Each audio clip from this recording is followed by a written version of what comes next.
my era looking dark, buddy. Oh, you do? Yeah. You do? Yeah, well, it's looking dark, but no problem. What's up, buddy? What's up, man? Today's man, another day, 100 100 day days. of 100 day of Honorable Boyka. Yes. 100 day of the UP government. Yeah. 100 days. I understand no car is stuck in the mud again in Liberia. Nah, cars got stuck in the mud, man. When I told you, like, bro, the whole thing I flat pulling FX, but you know, I mean, let me say, welcome to the closing argument, everyone. In radio, wherever you are, welcome to the closing argument. It's good to be back. To all our viewers in Liberia, around the world, we say welcome.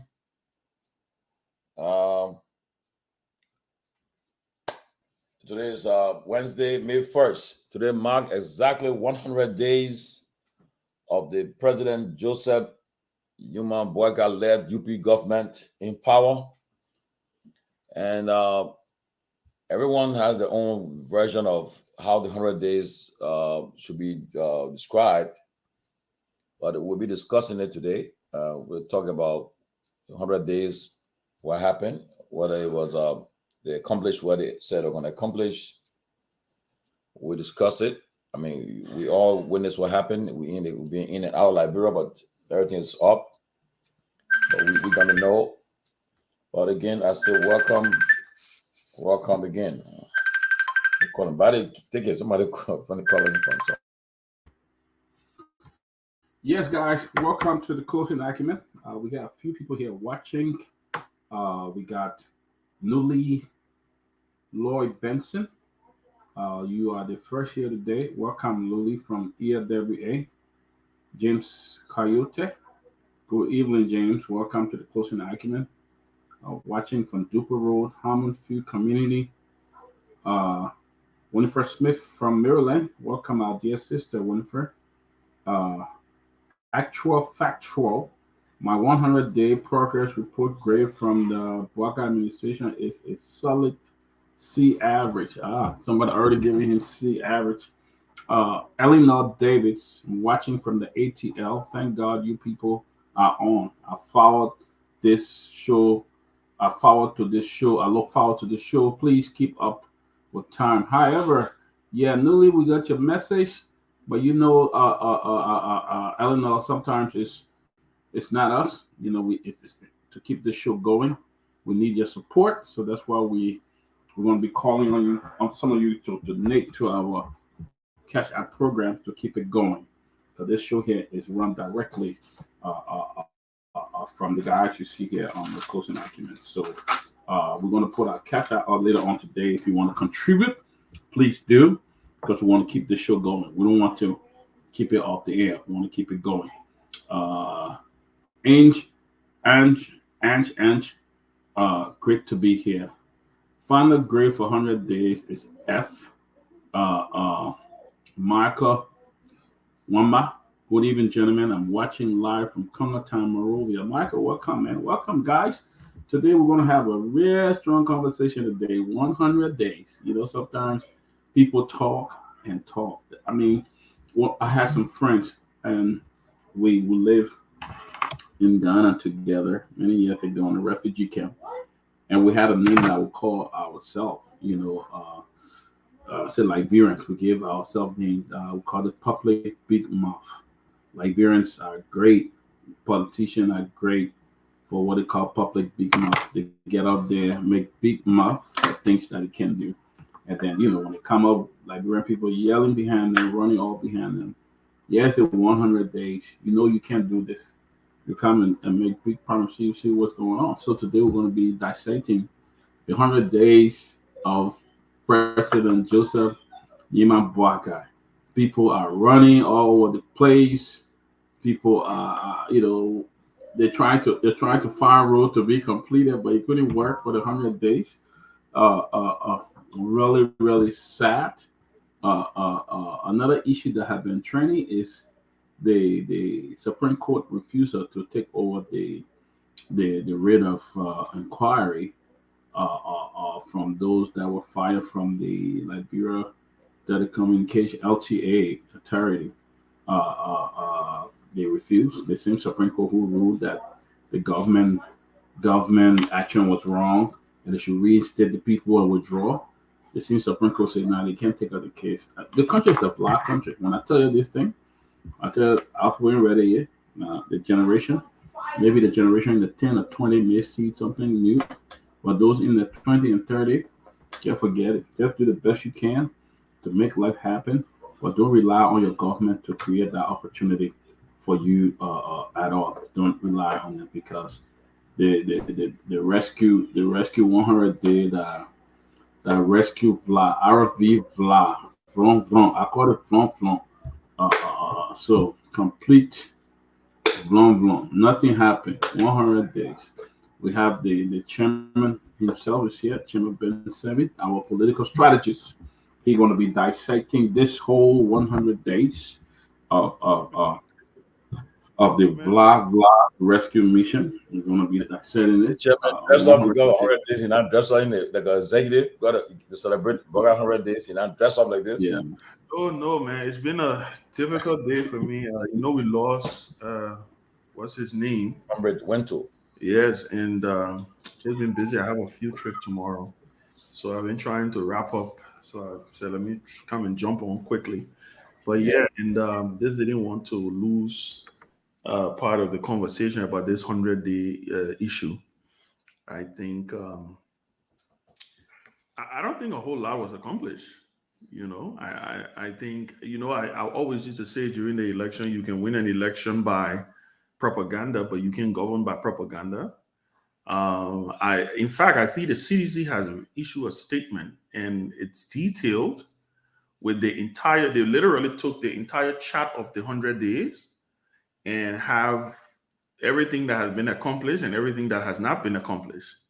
And it's striking. And the truth of the matter is, this is their own document that the CDC took and injected. I saw today the Liberty Party, the ANC, and the MCC issued a statement. It was read by Simeon Freeman, condemning the removal of the folks from LTA. So there's just a lot going on, and I saw the president. Making a statement. I think at the ministerial complex saying, "Let them talk." One of the things that I'm fascinated about is that I told you, I say apparently every time somebody become president, they get into that mansion. I think they can drink something and water because apparently all of these presidents say the same thing. Remember, George Weah said the same thing when he became president. Let them talk. I'm doing the work of the Liberian Post. So yeah, then go on Facebook and talk. Ellen called her critics noisy minority. And I think I just think it's a disappointment. It's a disappointment. The entire 100 days has been characterized, guys, by the fight for jobs, replacing people here and there, firing ordinary people. I saw some documents today. Some folks sent me some documents from NOCAL today, where the president of NOCAL is firing drivers. Can you imagine the CEO of a company writing a driver and signing the letter? So who's in charge of Nuka right now? Rosemary Swakoko Dennis. Well, she resumed. Firing people. She fired Gerald Bashu. She Oh, fired the legal counsel. the general counsel. She fired her. She fired drivers. I mean, it's outrageous. I mean, I saw some documents today. I was sending it to you. Somebody sent it to me and said, and this is not only happening at this agency, it's happening at other agencies also, right? Other agencies, people are there. It's just a total calamity. And I think a couple of things are happening here. I want to believe that maybe the president, I don't know, maybe he just doesn't care. I heard him say that he's going to close down Western Cluster. Listen, I share his anger with what's happening in the Western region. Don't get me wrong, but there have to be a plan. You can't just close down a company. What happened to the people who have jobs with those companies? What happened? There have to be a plan. This is not an emotional thing. That's why I kept saying to people, campaigning and running an election is one thing, but governing is another. And it clearly shows here that this unity party is not the unity party of Ellen Johnson Sirleaf. Ellen Johnson Sirleaf came way more prepared to govern the country than Joe Boyka is at this stage in his presidency. Those are my initial thoughts. I think that the first 100 days have been a flop, a total flop. I don't think they have anything to celebrate. I saw them launching the 10,000, whatever. What did they do today? I think the 10,000, whatever, the IT thing for the young people. If you launch an IT program for 10,000, you said that you were going to train 10,000 people within 100 days. That was his promise, except I stand to be corrected. I think that's what he said in his State of the Nation address. But you launched the program on your 100 day, and then you want to count it as a success of your 100 day. I think you're playing fun of the Liberian people. But listen, this is what a small fraction of the country decided that they wanted. So I think we give the president the benefit of the doubt. Let him continue to govern the country and let him see what I even saw lastly. I even saw Mr. Thank you very much. You know, the Pape who was made famous. Remember after Joe Boyka became president, they carried him to go see him. Thank you very much. He complaining all on the internet how he can't see nobody, he can't hear from nobody. Listen, they say how you made a beta, how you will later in it. Well, let me welcome Grace. But before let me say, like Ben said earlier, we want to express our condolences to the family of Comrade McDonald Winto, his tenor bearer of the opposition United People's Party (UPP). I know there was a time he affiliated with the CDC in 2011. He affiliated with the CDC. Later on, he became the tenor bearer of the UPP. I think he endorsed the UP in this one election, right? Yeah, he did. Yeah. But he was a businessman. Want to say our condolences to his family. Our thoughts and prayers to the family of Comrade McDonald Winto. I think we lost him today. But Chairman, as you said earlier, look, in fact, we got special people watching us tonight, especially from our U.S. friends, some our U.S. people who told them to watch this show tonight because we're talking about. These are people that when the government people come in, some of the people they can meet. When they are watching us tonight to hear as Liberians deliberate, give the merits and demerits about President Boyka's 100 days. And honestly, no matter whether you supported him or not, the records are there. They have been a complete failure on a serious note. They have been, all we notice, they have been fighting for venting, they have been fighting for jobs. They have been showing their anger, being vindictive to the people, to those who the political opponents. As in 100 days, what most people would do, they would try to reach out to the opposition to at least say, "Look, we are in charge. We won. Election is over. It's now time to work for the greater good of the country." But we have not seen it in this government.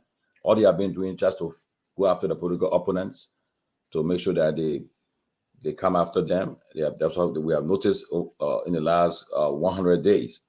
And all this, for instance, I was looking at something this morning. For instance, during the first 100 days, the $600,000 inauguration budget, they said they were going to investigate it. Nothing came out of it. Mm-hmm. Then President Boyka said he was going to set up a committee to report to him in 2 weeks about the Army wives protest. Nothing came out of it. The UP chairman, Luther Tappet, $300,000 he took for, he said they were going to investigate. Nothing came out of it too.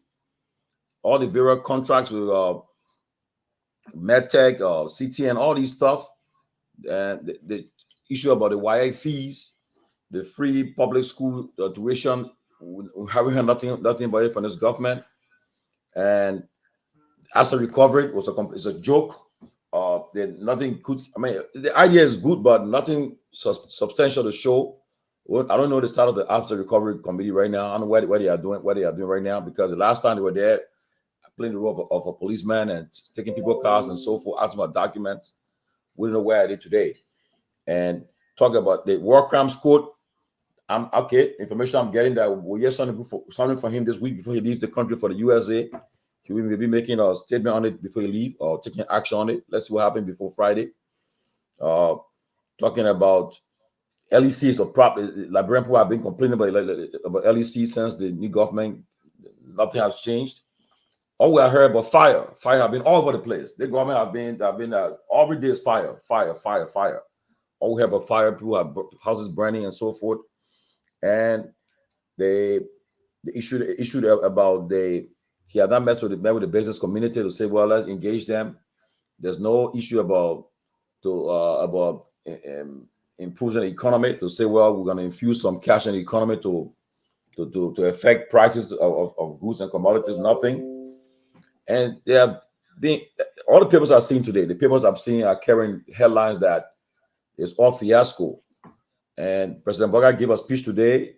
I'm surprised. Did you even listen? Did you even understand what he was saying today? I think Keff was trying to tell me, but I didn't listen to it. Keff was trying to tell me. I had no idea. I mean, I tried to listen to the speech. He was slurring on his words.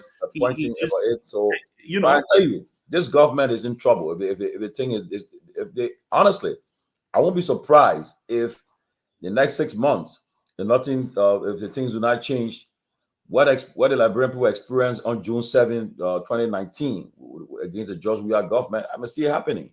The things get hard on the people. People would take to the streets to protest. I can see it happening because all promises they have made, and he said no car will get stuck in the mud. Cars have got, even the UN reported cars got stuck in the mud. So as on that promise, he scored F on that. He shouldn't say that no car will get stuck on major highway and so forth. Nothing we have seen to say we can point to that he have delivered. He called for audit. NSA audit. Although after a few days, he said no, I take it back. No audit. Unless it shouldn't be audited again, and so forth. So, Grace, Peabody, you guys can chime in about the 100 days. You guys will all been witnessing it. Peabody said he was coming. So I'm sure Peabody will speak today, but he said we'll give them time. So we'll hear from everybody today. What's the 100 days about? Thank you, Peabody. Hi, everyone on the platform, and hello to the listening audience and the people listening in Liberia. If you're watching the show, please help us to share the show to other platforms so that people can get, diverse information. It's important that our people, get different information from different places, because sometimes we are so stuck on one information until the country just go, out of the way because of people keep on repeating things over and over to the Liberian people, and they're not hearing from the other side. So please share the platform. This is a diverse platform. Other us don't believe in the same thing. We don't agree with the same thing. So at least you will hear different sides of our ideas and the information that we have gathered. As far as Joseph Boaga 100 days, the first thing I want to go into with the whole thing about his 100 days, the last thing that he did in this government before the 100 days kick in was suspending the Board of Commissioners at the LTA. And after the Supreme Court had allowed them, to actually be able to stay in the positions, he suspended them.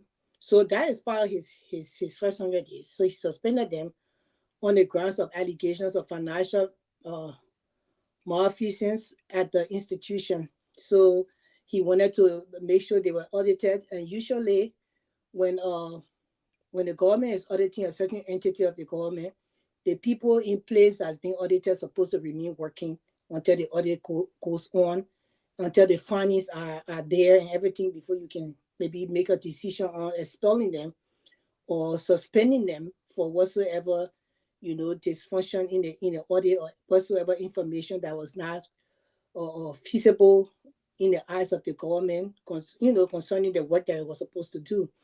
But that is not the case. He suspended the auditors. He suspended the board commissioners, and the Supreme Court ruling, he bypassed it and went and said that, okay, so because they ruled that they go back to work, and he suspended them.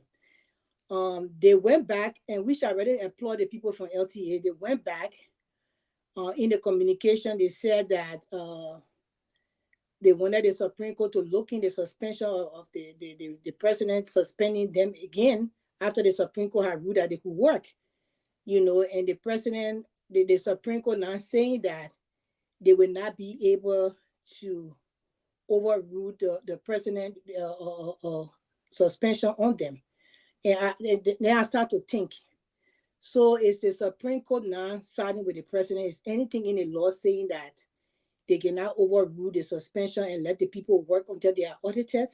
or is the Supreme Court now is siding with with President Bouaka because he's the president of Liberia, and for Liberian culture, the president has all the power.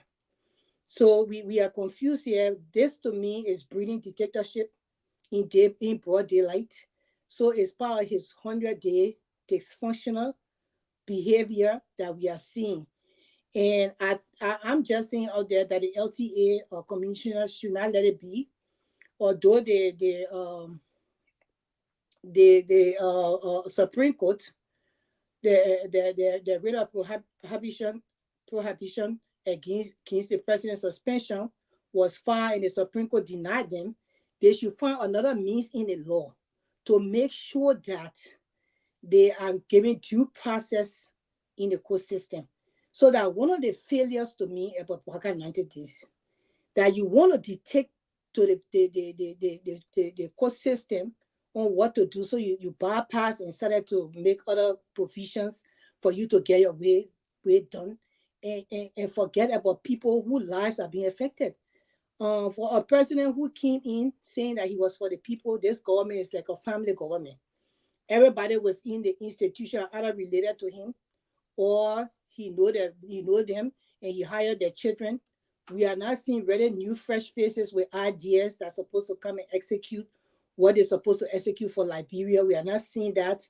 All we are seeing is Bouaka hiring people that were there in Ellen Johnson government that he got along with, and he brought them back after they already went out there into the private sector and they were living their lives.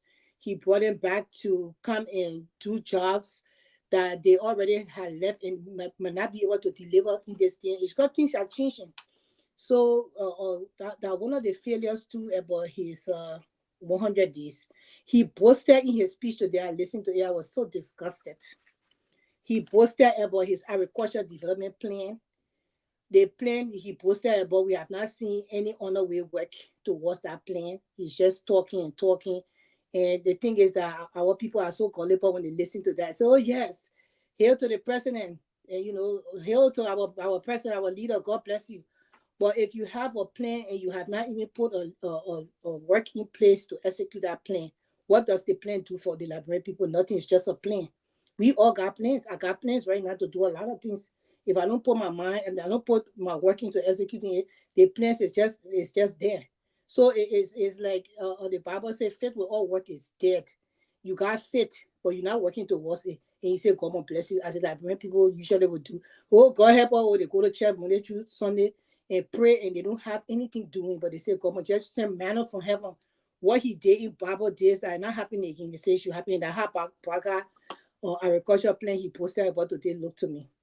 He also talked about the launch of the launch of the cultivation of Liberian farm in Fender to help the university students. And I don't know when they launched it. I look all over the internet. I did not see the launching. Because things like that, when they are launched, at least we're supposed to see the program. He said it was launched, and we have not seen that. And he talked about this the fight against substance abuse, that is being effective. No, we don't see that being effective because the last time we checked, A.B. Kroman was inviting somebody he said he suspected to be a drug dealer to a 5-star hotel to go sit down and have lunch for them to talk. So my question is, why is he meeting with a suspected drug dealer? If that person is actually a drug dealer, why is he wanting to meet with them as a boss of DEA? That's a shame, and it's kind of concerning to the Liberian people. You don't carry the man to court, you carry him to the police station, but you won't meet him in a 5-star hotel area. So that's one of the things that I don't understand when he said that the fight has been effective. Where are you guys seeing it though? Maybe I'm missing something, because I just seen people passing around, cutting people's hands, and some people dying. But they said we never seen nothing really happening. Or the police director has not come to really say anything, or the DEA has not come to really say anything about the different points that they have, and what what they have done so far, what drugs that they have gathered, and what they did with it, and all those things. That we need information. So when he was saying that, I was just like, okay, that's the same old charade. I got my last one. He posted about the roads will be greater in 18. how the rules are, and y'all just talking about that, it's not happening. He said they're going to maintain the rules and make sure that all the rules are pliable, that people can go and come. And he said like Brentport have been posting that they can go to Grand Julius for 6 hours, and come back. And they used to take almost 2 weeks to come back. He did not actually say that, but he said they've been posting that. I read it somewhere that people started seeing that they can go to Grand Julius from a river and take 6 hours. So that one of the things that he talked about, I have not really seen yet, but it's just 100 days. So maybe that Brentport will consider him on that. He talked about, he said one thing it's one thing to rescue the country, but it's another thing to set it on the right trajectory. And that is so true. I will agree with him on that. It's one thing I say I came to rescue. As far as we can see, there is no rescue going on. The people are even suffering more. Money business too high in the country. I mean, the people can't eat and all kinds of things. We see all kinds of things on social media. And then it's one thing to rescue the country, which you have not even rescued yet. And it's one thing to change the trajectory of the country for it to be on the right path. We are hoping you do that because that's why the people voted for you in majority. So that's my take on the first 100 days.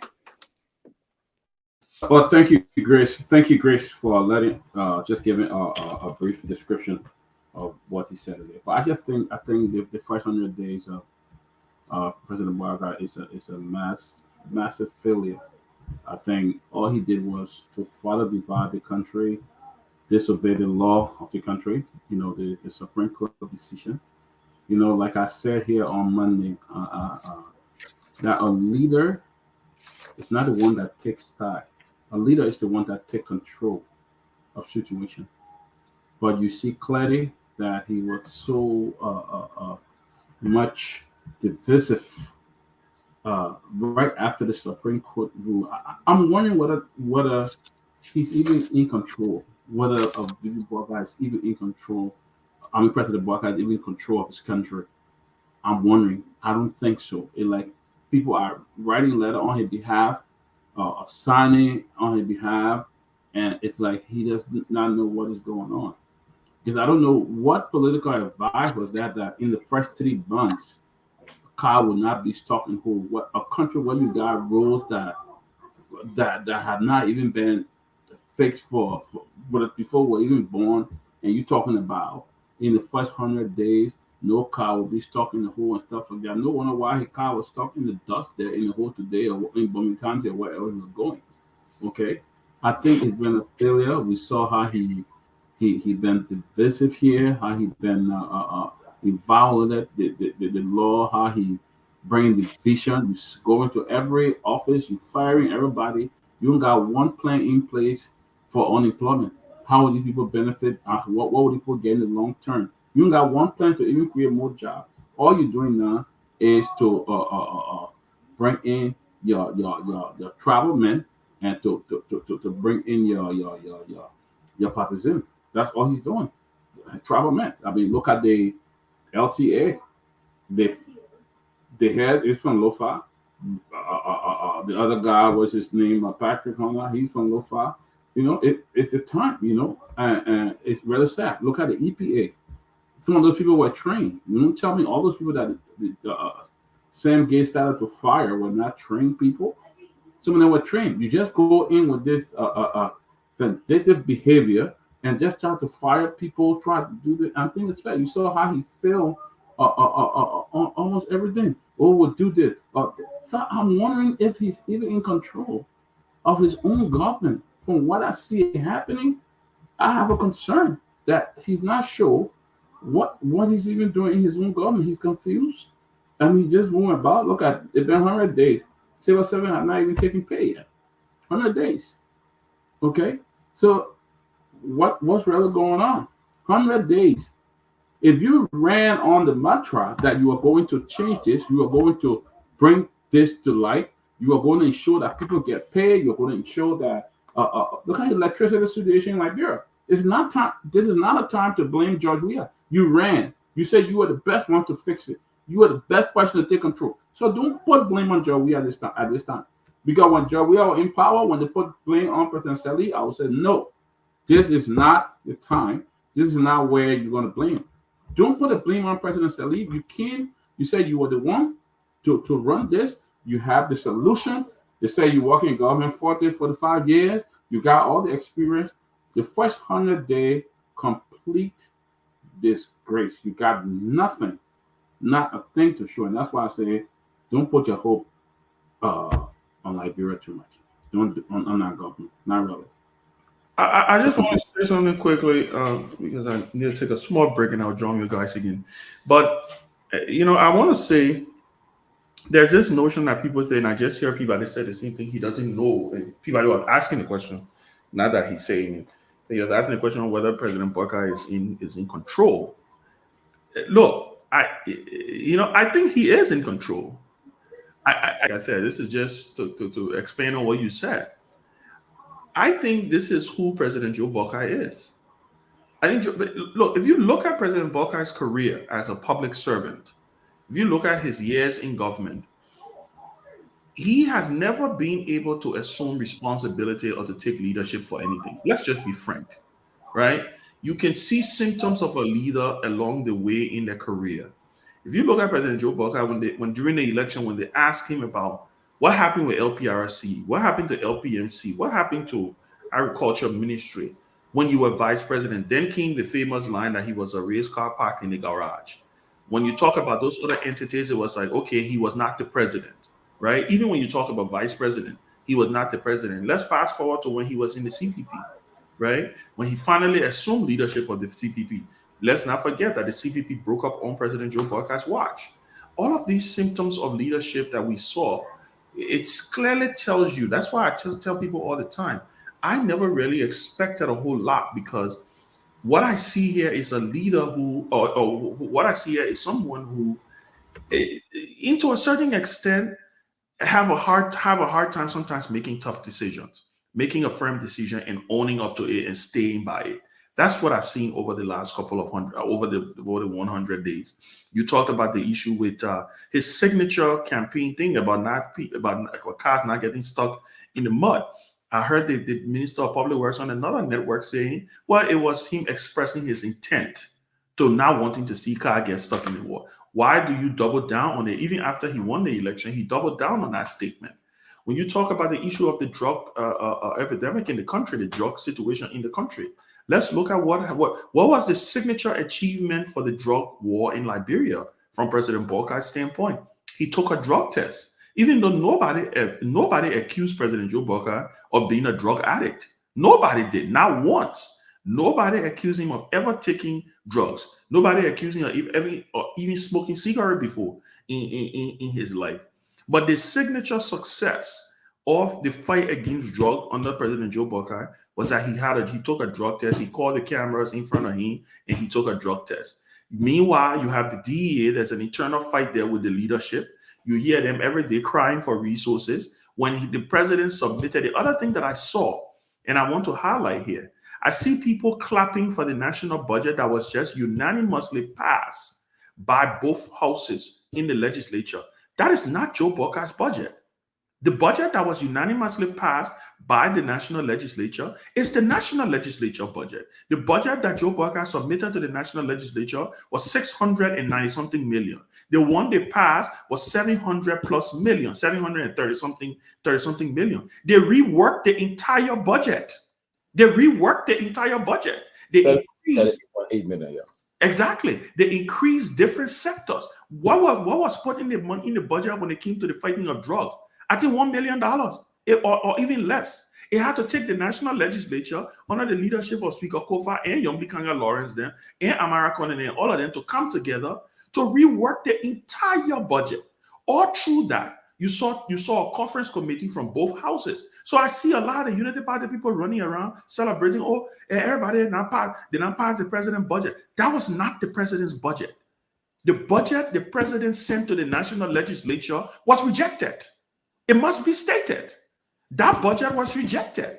If that budget was accepted by the national legislature, they would have passed it the way he sent it to them. They literally went. You saw senators and representatives working on Sunday, reworking that entire budget. And so in the end, I think that's the reason they passed the budget. And guess what's going to happen? President Joe Boyka is going to gleefully sign that budget as if that was his budget. That was not his budget he sent. The budget he sent was lopsided. The budget he sent did not have investment, real investment in critical strategic areas. The budget he sent left a lot of holes and a lot of loopholes for people to steal and for people to use it as a money laundering tool. Right? The budget he sent gave the Ministry of Finance $172 million, which was unexplainable.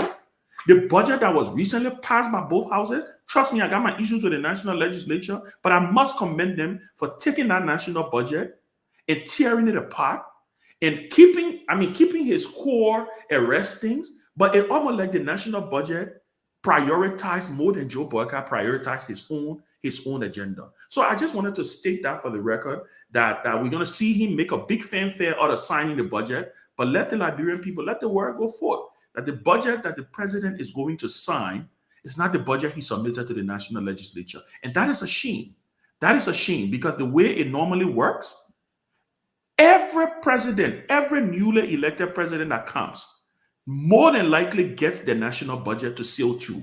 But you know what they do? The Ministry of Finance and the financial technocrats work with the people in the national legislature to come up with something in a unison manner. But that's not what you saw happen here. You saw Boyma Kamara then sit down in the Ministry of Finance and put something hastily together. By the way, cut and paste the CDC administration last budget that was sent back to the executive mansion. They cut and pasted.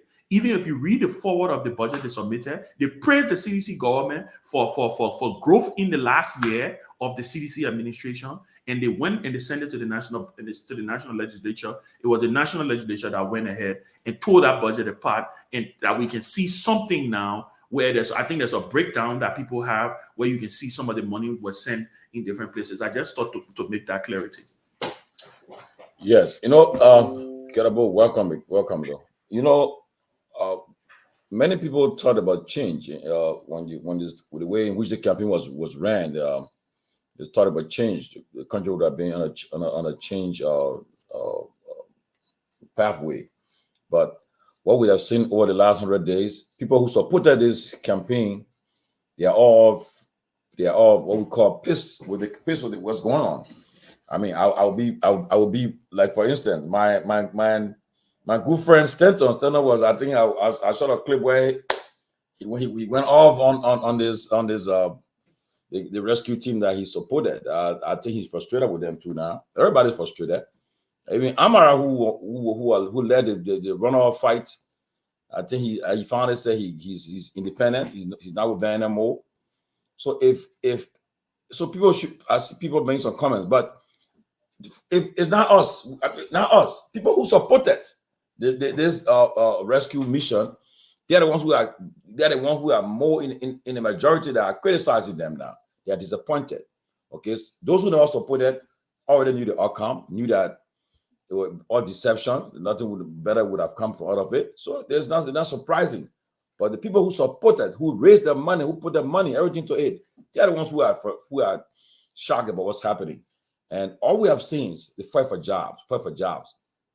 And the manner in which the country is trending is wrong, because with a divided country, election was held, 50.6% of the vote was won by President Boyka. Just we are won 49.3%. And to see a divided country, what you want to do to govern from the middle, bring the opposition people together, but instead the country is more divided, because you go into job, take people from the jobs, say, I want Kelabo job. That job Kelabo get, I want. That job, only job I want, that Kelabo job I want. The job Grace got, I want. Okay, and that's what happening right now over the last 100 days. And look, if anything should come up in our country today, because the country is divided, people will go after each other because they're not happy. And lastly, before Kelabo come on, look, I was told by somebody, I think a few days ago, if they trend continue, the Boyka government will be one of the governments that the U.S. government will have the higher amount of sanctions. You thought the sanction job, we have people plenty. If they're not careful, many of them will face U.S. sanction because they're watching them. They're watching them, and they're going to see what happens, because they already know. In fact, there are documents we have in our possession of things that happen in the government already. Imagine the budget not even passed. The president haven't signed the budget yet. People already in the cookie jar. So you know when it's bombshells start to come out on them, And the good thing about it, we are fearless. I'm not I'm an independent minded person. I don't care whether you from CDC or UP or whatever the case. We're talking. What the song say? The thing you know about me with my talking. We're talking. We're definitely talking here. So that's what's going to happen in the next couple of weeks and months. So they already know themselves. The hands in the cookies already. And look what happened at Royal Grand Hotel. I was disappointed when I saw the DEA statement. I mean, honestly, first of all, I'm supporting my friend and brother AB Kuma. How will you conduct? How will you invite somebody? Is that where the office of the DEA is? You invite somebody to a hotel to go and talk about what? And then you see what happened. And the statement they gave yesterday, it was just irresponsible, reckless, because they're trying to justify what happened there. It's wrong, And I can tell you, what happened there, it's been documented. People already sent it around on the hill here. People know about it already. So some of the guys, they will find themselves having serious problems very soon. And if you're a U.S. citizen working in Liberia, if you commit a crime, you will bear a heavy weight of it. So I just hope they are aware people who are U.S. citizen working in Liberia and think they will get away, make a mistake. But the 100 days, honestly, it's completely chaotic, and people are disappointed. Honestly, if they have done something good, we will be praising them. I will praise them.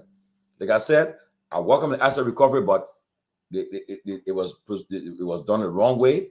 Audit, I welcome audit, but where the audit going? You are targeting people. You are targeting people. And lastly, President Boga going to sign. He will sign the budget before he leaves the country I think on Friday for the USA to come. He will issue that executive order for the War Crime School, and he will take off, because what he's going to do on Friday, most people get pissed off, especially if he rescue people, don't get pissed off, and he probably will be in the air traveling while they get grumbling and taunting. But Kenabo, come talk to us, brother. Is that a big thing you wrote on your Facebook page yesterday? Is it big thing? Kenabo, stop. Just talk. Talk a big thing. Talk a big thing. 100 days, brother. Let's go. No. So I want to hear that big thing. I'm not a guest. That talk. So anyway, I'm happy to be back. I missed the show on Monday. I'm practicing for my next tournament. For my next tournament game. I'm a tennis player. Tomalin, I've been telling you. So our season has started in Pennsylvania. So I'm in a group. I'm sorry to interrupt you. By the way, who won the game today? My country, Basel. The beat Basel today? They beat Basel. Oh, River G beat Basel. So I'm practicing. So sometimes I'll be missing the show because of that. I've played 2 games so far. 3 games so far. 3 out of 3 I won. And I won 2 straight sets. So that shows my skill and level in tennis. I'm so excited about that. But so I'm happy to be back for this show.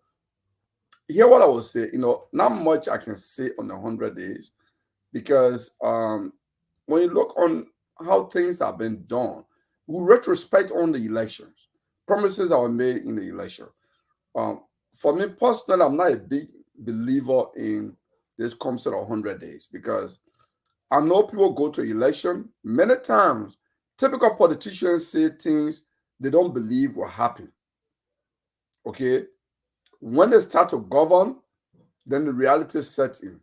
And I think the same thing is going to be happening, and is even happening now. So, but based on President Bouakar's experience, based on the fact that the United Party was ruling party for 12 years, they only rested for 6 years. They come back. So they have so much experience. They have reservoir of knowledge on governance issue where they defaulted, where they failed in 12 years. They could come and actually correct these things right away. So they actually have all in their favor to actually do well, at least, quote unquote, within the first 100 days. But you have a few disappointments. I listened to the president this morning when he was addressing, I don't know wherever he was talking about BMI, the Western Cluster, that he will shut it down. I've told their lawyers I won't shut it down. And the main reason he gave was, for me, the disappointing part. I am for shutting down Western Cluster. Western Cluster is just part of the failures in the extractive industry. It's just part of the massive corruption that ArcelorMittal, B Mountain, all these companies are involved in. Liberty Go, all of these, they are just exploiting the country. Okay? I'm for shutting down all of these extractive companies because they bring no value to Liberia, but they pollute our environment, they destroy our environment. But for the president to say, because they are transporting the iron ore by road, and if he doesn't shut it down, there will be no breaches, they're damaging the breaches.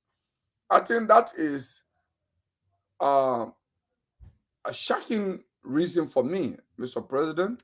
Mr. President, you shut down Western Cluster because they are involved in raw exploitation of our natural resources without benefit, and they're hauling the quantity of oil they're taking from the country. So they're not even paying the requisite custom and duties and royalty they're supposed to pay to the government. They are hiding all these things. They are engaged in corruption in the mining sector, just like ArcelorMittal. That's why you should shut it down. But to say because breaches are being destroyed, the guys can. These are these are companies with millions, hundreds and hundreds of millions of dollars. They can walk out and say, Mr. President, if I will put a new bridge, they can go and do that right away. If that is the only reason you have. I think the president should have stated more cogent reason why he thinks Western Cluster should be shut down, which I agree with him, we should shut it down, but not to shut it down because bridges will be destroyed, because bridges are the least, okay? Part of my disappointment is the terminal talking about the jaw issue. So I sit back and listen to the different shows. When I see the whole job thing, people are still going, I want Tomalin job, I want the other that I play, I won't go. That is not a change. Because it's like we just going in a cycle. It's like a vicious cycle. Oh, you got the other group of predators come. After 6 years, the other group succeed. They come and replace them with another group of predators.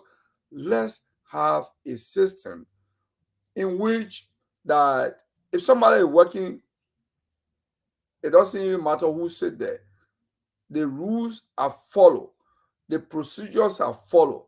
That it makes no impact if somebody is leaving that position. People will not even care who going there. But as it stands now, many civil servants are even worried as to who come and be their director, who come and be their days, because we are now running a rule-based governance process. Anybody comes there and do their own thing. They write their own rules, what to do, they follow their own procedure. That is how it has been. That's why the country is very corrupt. Because every time we have new government, they come with their own new idea to steal, their own new corruption ideas. And for it to still be happening in the first 100 days, when President Bouazizi said he was going to transform, be a change agent, that doesn't look like a change to me. To be repeating the same thing that they did when the transition in 2005, they did that CDC did also in 2018, the same thing. So it doesn't look like a change to me. And some of the reason I've heard when they're changing on the tenant position, removing people, but Eddie removed tenant people before. Oh, CDC removed people. Oh, but you said you're going to be different than all the other people. So anytime somebody start to use bad example to justify why they're doing something, then you know that they are in trouble. I look at them, I'm like, they say, oh, but the man, maybe you were loving to this man, he loved to somebody girlfriend before, so I go and love to your wife. I mean, if you give that kind of reason, it does not make sense. You can't use someone wrong to justify your own wrong. You should do good and justify a good example why you're doing the good. So what it's saying now, it doesn't make sense. If you look at it, let's go to public works on the 100 days. Everybody knew that 100 days was a political statement. But for the power minister to be using the 100 days to actually engage in a classical definition of corruption, because what the power minister is doing, I know you guys defend us here, and I expect them to maybe push by, but I'm ready to defend it because I know the PPCC law,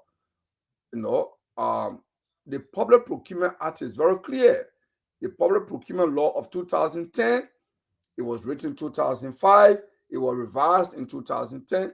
It is very clear. There is a section that deals with sole source. That section has conditionalities on what condition under which you can do sole sourcing. The act of the Public Minister does not meet any of the conditions. But what the Public Minister, when he was there as Deputy Minister with Judy Moore and even those that came before him, what they did was to start writing their own rules.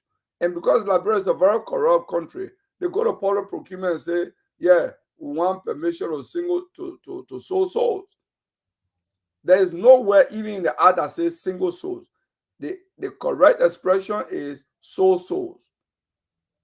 Sole source is what is there, not single source, right? So, but we can use that synonyms to say single source. Voilà. So that's what they are doing, and they go and get even letter like a commitment to proceed. There is nothing in the procurement law that say you can write such a letter. There is provision for framework agreement where you can have framework agreement, so the provider, the service provider, will be assured that I have a framework agreement with this procuring entity that I can do. I'm assured to do certain things, but not to do what he's doing. That's a corruption, But the reason why PPCC can act, because Joe Bugger got hammer on their head. They are internal position too. If the executive director of the PPCC say, I'm going to enforce what the public minister wants to do is wrong, we can grant them the permission, then the hammer may fall on their neck. They may chop it out and say, go, move from here, because he's in autonomous position. He was appointed by WIA, so they will let him go. That's part of the complication of moving, turning people. That process, and all happening within 100 days. You can see now they are actually setting a grandiose stage for a massive corruption that will surpass the CDC and surpass the record of the previous UP government. That is what the guys are setting up. Okay. Now, I want to speak a little bit about what is happening within 100 days under GAC. GAC, for the first time, GAC has become a political entity. Read a letter from the executive marshal to the GAC, ordering them to go audit the NSA. The GAC on her own could not write the president to say, honor the statute creating the NSA, the National Security Agency. No, they are exempt from this, because GAC has no record of auditing the NSA. They could not do that. It took President Bouaka to self-correct himself to say, okay, we're not carrying on our audit. That show for me, it brings into question the credibility of the Auditor General of the Republic of Liberia, including his deputies, because he's not ruling that he's not leading that entity alone. There is another communication where involving the LTA, where the GAC, the executive marshal wrote the GAC and requesting the GAC to prove their suspicion that there has been corruption at LTA, to prove them right. It's written in the communication. The GAC accepted that. I mean, you are basically instructing an entity because the GAC too is a autonomous position. That's why they're giving us such a clear carte blanche or blanche instruction that go there and prove us right, that the people at LTA are corrupt. There has been corruption. I'm not even saying this to suggest that the LTA is not a corrupt entity. The LTA is a very corrupt entity, just like many government ministries in Liberia, including the executive marshal. We call it executive marshal under President Salih, under President Weah, has never been audited. The legislature, the Senate under President Bouakai as vice president has never been audited from 2006 up to this present. So these are corrupt entities in Liberia. The judiciary, from 2006 up to this present, the judiciary has never been audited. Those are institutions in Liberia that resist the audit. Sometimes I find it laughable when the legislature is talking about commissioning audit of other entities, when they themselves have rejected it. When the vice president, Jeremiah Kuhn, then senator, appeared on Spoon Network, when Tomalin George were there, and he said, they asked on audit. He said, why you coming audit? That my personal check, that my gas leak coming audit. Yes, they can audit gas leak, Mr. Vice President. They can audit even how you hire people. Yeah, they start working with you. You choose it, but they can audit the process. Were they chosen through the right procedure? Or did you just go and make deal with them and say, can't do that? What did you offer them letter? Does the letter of employment spell out their duties, their salary? Does it say that to them? They can audit those things to see whether what you do in your office is transparent. So to say that my gas leak coming audit, and they were using that as a basis for resisting audit. This is the country we're talking about change. This country is a sick country. Like John Grunter wrote in 1953. John, I'm coming. John Grunter wrote in Grace, I asked you about that, but you haven't bought it. John Grunter wrote in 1953 when he visited Liberia. He quoted the American ambassador in Monrovia at the time. The ambassador said, Liberia is a sick country. I hope that country will get well one day. It's in the book. Okay. The book. Yeah, what else in the book? He talked about it like he said the country in 1953. In 1953, American ambassador wrote, he said Liberia is a sick country. And he said, I hope it will get one day. And then what else he said? It's still sick. The country is still sick. Meanwhile, look, guys, let me make it interesting. Everybody, we'll talk for 2 minutes, so we're gonna make it interesting. But guys, look, on a serious note, the 100 days, everybody have given their. That's not a long time to talk. Yeah, talks about the 100 days. Honestly, we'll talk a little bit. We'll open the phone for librarians to call and find out. They don't give their thoughts about the 100 days, whether they have impacted them or whatever the case. But before we open the lines, I will say something. Come here. 100 days is not like somebody said. 100 days is not a big deal, but it tells you that they have a parable to say the way your Christmas will look will tell you from the eve, and 100 days give you a shot how the 6 years gonna go. From what we have seen, if they have all been about this vindictive, people have been vindictive. That's all. We had problem with you before in the past. I was working somewhere and I left from there. I come back with that vendetta. That's what been happening, and it's not good for the country though. Look, the problem that brought Liberia to its knees in the Civil War because of these things, little things. I have a grudge against you. If people had this on me in the past, I held it against him, and when the minute I got opportunity, I went after him. That's what happened, and I'm afraid that we are trending in that direction if we're not careful. And I hope the President Bouakai will exercise wisdom and try to govern the country in the right direction, because he's proceeding very wrong. Honestly, I'm not impressed. I'm not happy about his leadership so far. I'm one of those who are hopeful. I said that. I argue with people. I said he won't bring family members in the government. He spoke about it. He had an interview and said 2017. He said he said if anybody who think if a member of his family will be working in his government, making a mistake, it will not happen. He lied to the Liberian people. He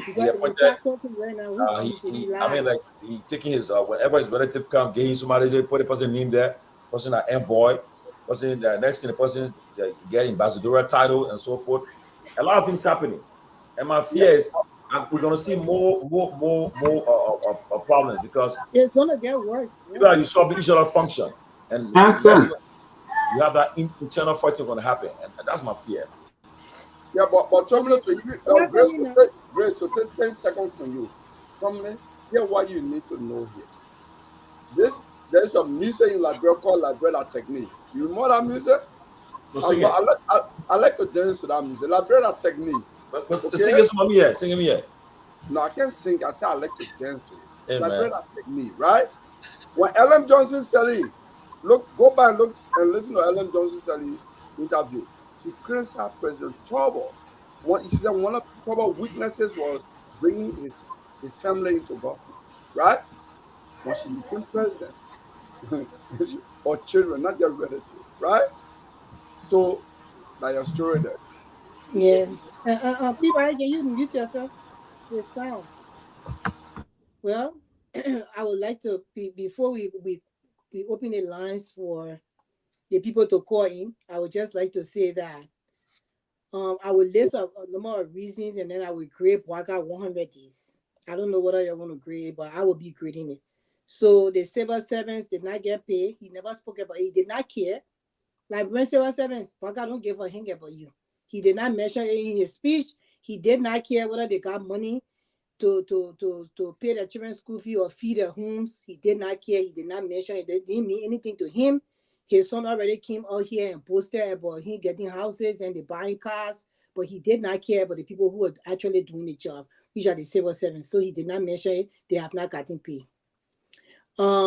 He never spoke about that in his speech. So his first 100 days was about buying jobs. All the people that are in the government, most of them pay for their positions. It's known. This is no secret to the Liberian people. Fighting for jobs, appointing people, withdrawing it, targeting the people that got tenure positions, taking the tenure positions away from them with all any reasons that were part of what he did within his 100 days. That's some of his failures. We never heard any substantial information on economic development, what he's going to do in the country for the Liberian people. We never heard nothing substantial from him when it came to that. So that's one of the failures. LEC still has not changed. In 100 days, he could have done something for LEC. Our family and friends in Liberia, they say they have to pay for LEC, then they got to get generator. They pay two different, like we hear now, we got different electricity companies that do our electricity and thing for our houses. Instead of you paying one bill, they're paying almost two bills, or they're paying two bills because they got to get a generator and then they got to pay for LEC just in case they go so they can put a generator on. This day and age should not be happening. You could have done something in your first 100 days concerning LEC. You choose to not do anything. So that's the failure. Assets recovery was a failure, a big bad failure after you decided not to appoint the right people or use the right entity to do assets recovery. You went and hire your own people because you wanted to get in jobs because they voted for you and they scream your name on social media and you went and hired them. But the asset recovery, as far as we're concerned, is a failure. Nothing has been done really. So we are not seeing anything from the beginning. It was just like wildfire when you put kerosene in the fire. Boom, everything just like, and then it just went down. So that was the failure right there. Bwaka said to us that one of his statements that he said would be doing our talking on Facebook. Mr. President, I know you said we'll be doing our talking on Facebook. Okay, baby. Our talking on Facebook and social media, but you forgot to know that they see social media and Facebook that brought you to power. Henry Costa sat on the scene social media here for many years, pushing your agenda, and there was the cause of getting the whole mess. I have nothing against Henry Costa. When I went to Liberia to do my charity work, Henry Costa was the only radio station that invited me to come for free. I went sat and they interviewed me and everything. Although he did not live up to his expectation, when he did not live up to when he told me, he promised me I was going to come to my program afterwards, he did not show up. But at least he gave me his radio station. I went there, he interviewed me, and he had me on air. I'm so grateful for that. But in the meanwhile, I was very disappointed when he pushed this paper agenda for almost 3 to 4 years and brought him to power. And then later on, last minute time, he removed himself for them. And that's why God made sure that fire got in the camp, because God knew that this government was not going to be good for the Liberian people. And I am not surprised of his followers and the people who opened their mouths on social media and they told the Liberian people to vote for him, that now they are withdrawing themselves, because Liberians, a failure is like default to them. They always, it's like default. They always say one thing, and then after it happened, and they kind of tell you, say, oh no, we didn't know this way, you didn't know that way. That's why when it's time to vote for a president, you have to make sure you do your due diligence to make sure the person will be able to deliver for the country. We don't follow sentiments like your father in the last election, because you wanted to be on the winning team. I got my good friend who always say, when you win on a winning team and you don't do anything after that, there is no action after that, it means that you never won, you fail. So you have failed in the first 100 days. And for that reason, I don't have no respect for the people that push Bwaka, because they knew this was going to happen. Some of them are my own friends. We had the conversation in the background. I mean, people in high places now, they did not listen, because they did not want to listen, because some of them were in there for their own or self or interest. They had problem with CDC government. They did not want our government, so they were not looking at the bigger picture or anything happening good in Liberia. They had their own mindset when it came to we are versus Waka, so they did what they had to do. And I understand that everybody has the right to make their decision, but they cannot come back here and tell us that they regret it, because they voted this, they made the government to win, and they will live up to it. The best thing they can do for us now is to come and debunk them and make sure they put out all the things that are going on that is not right for the Liberian people, expose it to the Liberian people, then they will say they'll be doing something. So as far as I'm concerned, that was it. That's it for me. So on the grade, before I come to the grading of Barker, as for AB Koma, I didn't expect anything good will come out of his leadership at the DEA. It's just a thing that I just felt that way. I was in a church program one time in New Jersey, and the reason why I felt that way, your family life has everything to do with you when you in a working space. People don't, you can't compare the man from a, no. The way you carry yourself will show how you deliver when it comes to servicing the people or serving in the people or regular in public service. So I was in a church and something happened concerning A.B.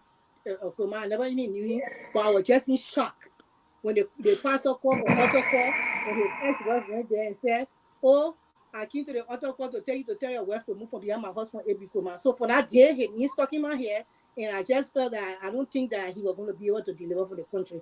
And I do compare people's personal life with what they have to do with public service. That's who I am. Because if you're good in your home, you will be good abroad. Easy as that. So for me, Waka 100 days, I would grade him a 22%. A 22%. And the reason why I would get him the piece of 22 is because that at least he want to create some of the rules. I would get him the piece of 22. And what else? I don't even think any other thing, but I would just get him the 22. You know, they for the everything I said here today. And for him being able to stand up, he was able to create the rest. For him being able to stand up and give a speech with all 15 this time. So I will get him 22% for that. Thank you. All right, let me say this. So that's way. Let me say this. I think we've said, everybody said it here. Liberia is just another mess. Unfortunately, the generation that are looking up to that government for change, for education, for healthcare, for hope in the family, it's not going to happen. It's just a circle. We have one there, another group is in now. They are coming. It is their time, money, and this clique they have. That's their time to enjoy. You know, and we said this from the beginning. I knew that because of President Bouakar's age, I knew he couldn't do much in running that country. He couldn't do much to change the country. I knew that. From the very beginning, I knew that. That if President Bouakar was probably in his 60s, let me say 70, it was still, I would say, okay. But even listening to the speech today, you saw all the blurring speech. He couldn't even go far. And that's what I say. I'm not sure whether he's even able to lead, or is he making this decision, or people are just doing it on his behalf and telling him, "Oh, we'll do this," or "Papa will do the one." Okay, yeah, go ahead and do it. Papa will do the one. Yeah, go ahead and do it. But I don't see anything really substantial coming out of Liberia anytime soon. Maybe he will prove me wrong. But at this point, just from the initial stage, I mean, I was one of those who sat on this show and said, I'm not going to criticize them until the next 100 days. And I've just been very disappointed by what I've seen. I mean, very bad governance so far. Very bad. And I don't think why people are agreeing. There's nothing there to agree. There's nothing. Because everything he came up with has turned out to be a failure. You came up, blah, blah, asset recovery, the jumping in the street, taking people car, or even any kind of rape to do it, or any kind of thing from the Supreme Court. They're moving here. Oh, we'll order this person. Oh, when you listen, oh, we'll order this person. Now, all the ministry is on Facebook.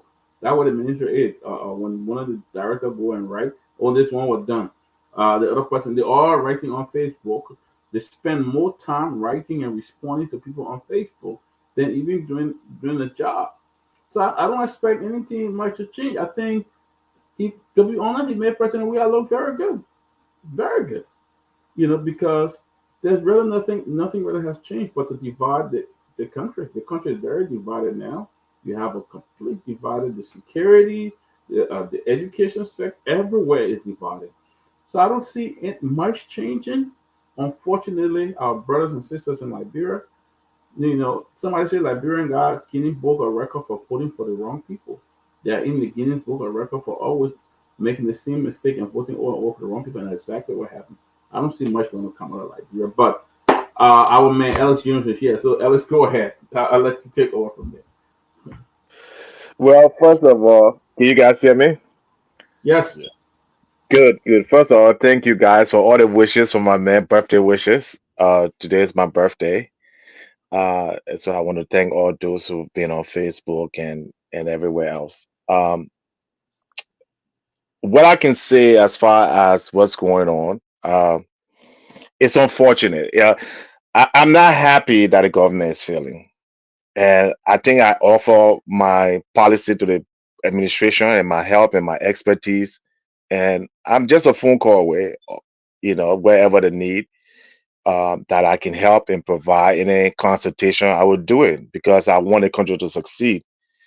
Um, but it's just unfortunate that they just don't have the experienced people to, they have the zeal. I must give it to them. They want to do good. But, one of the things I've learned as being a consultant for over 10, almost 15 years with some of the largest corporations, right? And people in a system, they're kind of in a bubble where they're used to doing things a certain way and it's not working. They don't have the mindset to say, you know what, let's look outside, let's do something completely differently. So that's what's happening in Liberia. They center the government only on one philosophy, one idea, which is you have this powerful imperialist president that controls everything. You understand? There's no uh, division of power. The president has to appoint the superintendent, the mayors, the everything. Nothing goes right unless the president says okay. That kind of structure cannot work for rapid development. You know, uh, Even if Walker was a young man, all right, like myself or Dr. Moroba, anybody, you're gonna have to delegate. You have to find an economic czar to run the economy. You got to find someone who is good at um, development to run the development aspect. In most countries, that's why they have a prime minister. The president is just a ceremony. You go to Senegal, you go to UK, you go to India, you go to many parts of the world. I don't know why we're still adopting this US broken system. The US system is broken. The only reason why it's surviving is because they still are the world reserve currency. That's all. But with their debts and everything, the president, there's too many things, too many ceremonial things that he does not have the time to plan and execute and even recruit. The thousands of jobs that he has to appoint, the president has not even done that. He has not even appointed half of the people that the president needs to appoint. So when I came earlier on, okay, immediately after the election, and I said that this government would be a failure, that this Barker administration would be no better or even worse, okay, the tone that is set from the beginning and the caliber of people, when you're hiring people like Mandela Cooper as political advisor, then you ready something really wrong with your brain. Okay, something really wrong with your brain. When you're hiring somebody like Burma Kamara as your finance minister, then you have no clue of what modern economics and finance is. So when I saw those things, you understand, it was clear to me to say, you know what, this is a lost cause. There's nobody in this government that even truly understand basic economics. You're running a huge deficit right now. You're running the budget itself. You can't generate the money to pay for the budget. Okay, you coming out to talk about road construction when you have not even formed your cabinet. Before you even get your minister of public works, you're talking about your fixed road in 90 days. You haven't even done an assessment. Okay, I have both an engineering and a finance degree. That's something that you have to sit down with experts, plan, and then come up as a leader and say, okay, this is what we can do, this is what we cannot do. But when I heard Bogart coming up, the asset recovery stuff, you haven't even formed your cabinet, and you're talking about going after people. Those were all irresponsible leadership. Very irresponsible leadership. So for you guys, like I hope I can tell you guys, you'll be disappointed. Liberia economy will be one of the worst in the next 2 to 3 years. Because one, the exchange rate is going to get worse. It's going to worsen. The debt is going to worsen. Then the cutting, then the little people that are getting little government income. When President George Weah decided to put a lot of people on the payroll, it was not a bad decision. The reason it's not a bad decision is, do you rather people in the street going to arm, rob, and steal and beg, or do you rather the person get at least some kind of pay? That's your brother and sister, whether you like it or not, whether it's for CDC or not. If it left with one, put as many people on the payroll.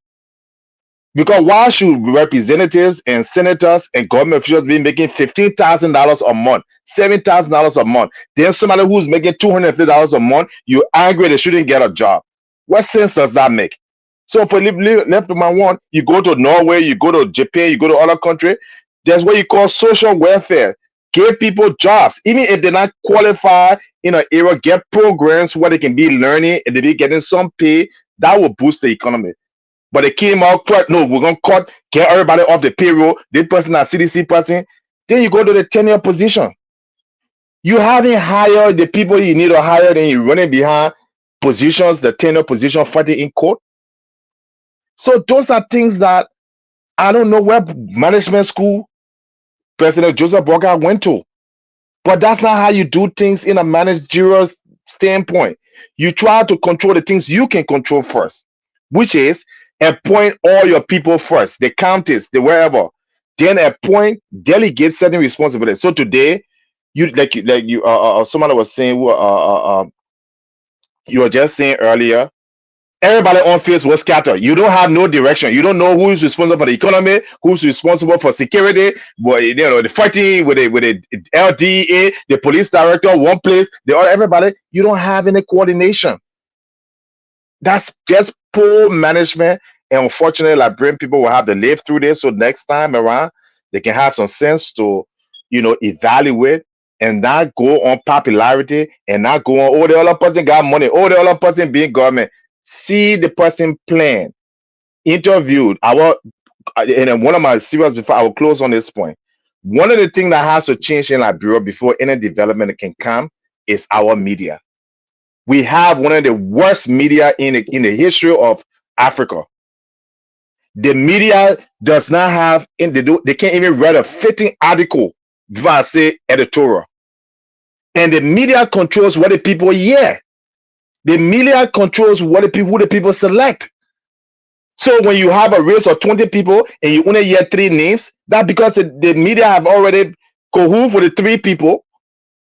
You know, I came out and said the media were corrupt, the small TV were corrupt. Was it not proven that Senator Wilson was giving money to boycott? What kind of corruption is that? Is that the kind of people you want to run your country? Is that the kind of president you want that taking money from the media in order to win election? So let me real. There are plenty qualified people in Liberia, especially the young people. There are plenty. You don't have to support Alex Jones, but there's a lot of young people that are well qualified. They have integrity. They have experience. Leave this old politician where you found them. Leave them alone. Retire this old politician to move Liberia forward. And I'll stop there. Thank you, guys.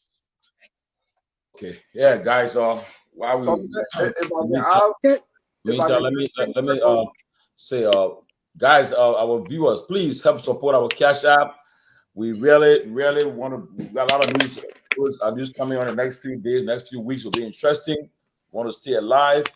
Please support the TCA Cash App to keep us alive, because I'm sure next week we have a lot of interesting news. Don't forget, the president is coming to the States.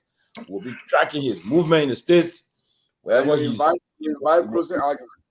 We'll be tracking the president movement. And know what will happen. I'm sure he's going to take some actions on Friday. We want to make sure we're here Friday to bring it, to talk about it too. So let us please support our Cash App. We really want to stay alive. It's not easy thing to keep this show going. I want to appeal to all those who help watch our show to please chip in and let us keep it alive. But while we're at that, let us say that, look, this issue about Herman, you guys get ready to take some calls, right? Herman Jala, get ready to take some calls for us. But yeah, Kerabo, go ahead. You want to say something? Yeah, I want to say something quickly in response to just add to Alex argument. You know, there's something that started happening in Liberia under Ellen Johnson's Sally. They have what you call the cash transfer program, right? Implemented by, I believe, the Ministry of Gender. I think the Women and Children Protection, something. But it was the Ministry of Gender. So they selected, because they did poverty index or survey. They identified Bomi County as one of the most poorest county in Liberia. So they started the social cash transfer program there. And even though it's not government money, that money was basically donor supported. But if you look around the world, Sweden is one of the countries that are implementing the universal, how they call that, basic income principle. I think Liberia should be one of the countries to really do it. Because if you look at the level of corruption in the country, so just pick on Alex's argument here, where you see, I can name very few guys here on my one hand. Ellen Snow, Alice Tyler, Jeremiah Kuhn, Sir Joseph. Maybe Sir Joseph can be questionable here, but Thomas Fowler, the list go on. Robert Seli, these folks who came in government and became wealthy in government. If you put that combined income together and you can implement basic income principle for Liberia and say, okay, we're not going to get the money to everybody, but every student that graduates from high school, young people, or some age group, we're going to give them even $50 every month. That $50, they're going to use it to go maybe get some hospital service or buy food so they're going to spend it in the economy. They're not going to take that $50 and send it abroad. So that will also help to kind of turn the engine of the economy. I think it's an argument, it's an issue to debate in our country, whether we need actually basic income principle that we can target certain segment of the population to give them even $50 every month. Because these people, corruption, because when you steal money from one group, you are actually depriving millions of other groups. So those who have been stealing, they have been depriving millions of other Liberians. So we need to force the government to start to give some basic income to some people so they can survive. Because many people are dying because they suffer from income poverty. They don't have money. to even buy malaria tablet. You know. Or they could start the welfare system as well, and in a certain fashion to see how it benefits Liberians, especially for the older people and single mothers. But I wanted to say something that Mr. Jones, I wanted to stress on something that he said. Also, the media is very corrupt. I never knew that how corrupt the media was until when I was part Media of this is very campaign. corrupt in Liberia. Very, I very agree. corrupt. Some media entity, I mean, substantial and very, very renowned media entity in the Liberian setting, because the renown is not for the world. In the Liberian setting, some candidates that were in different, some standard bearers from different parties were paying these media to make sure that they don't carry the other standard bearer information on Yep. their platform. They made sure they pay that we don't want you to call the man need. Alex Need should not be called in your newspaper. It shouldn't be called in your radio station.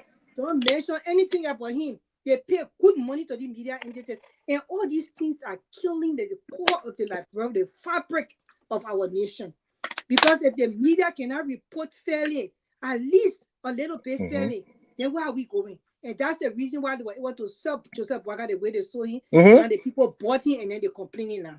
And that's the thing. And for the government supposed to start the country running, especially for Liberia.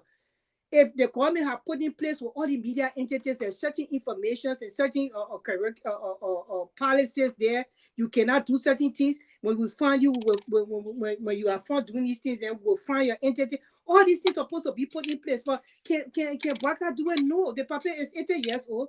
He don't have innovative leaders around him, the young minds, to be able to help him to execute these things. You take a woman like Majala Cooper, and I love women to be in power. I love them to be shining, especially when it comes to government. I love them to be a part, because I think women bring a lot to the table. But it's not all women. It's not all. So you have to get certain point. Majala Cooper inserted herself in the rescue mission last minute of time. She made sure she inserted herself so deeply that the president even took her to be advisor. So what experience do this woman have to be able to advise the whole president of a nation? She inserted herself so deeply there with the man and his wife until they were even able to give her husband a position, or foreign or national opposition in our government, why they have people in our country that could serve in that position and represent Liberia, speaking like ourselves. You see, and that's why we just know that Joseph Boakai, when people say he's not in control, Ben he was saying, oh yeah, Joseph Boakai in control. We're not meaning that Joseph Boakai is not actually in control, but he has been dictator. The people tell him what to do. They tell him, oh, that's supposed to happen. Jahar, you saw John Lobo talking here during the campaign. You need to say this, say that, say that. That Jahar they tell you, and he just come out and do what he told to do, because he is an older man. And right now, he just want to be sleeping and drinking cold water and having fun with his grandchildren. And like Brent Post refused to allow him to do that. So this is what we got. And you can go ahead now, Henry. Henry got the calls coming in. Put the number stuff and put the call, Karen. And until we get calls, let me just.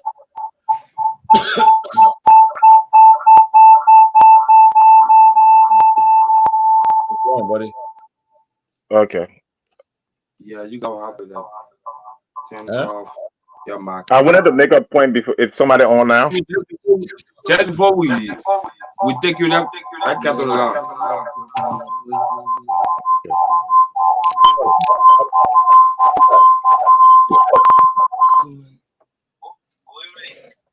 So let's call her. Hello.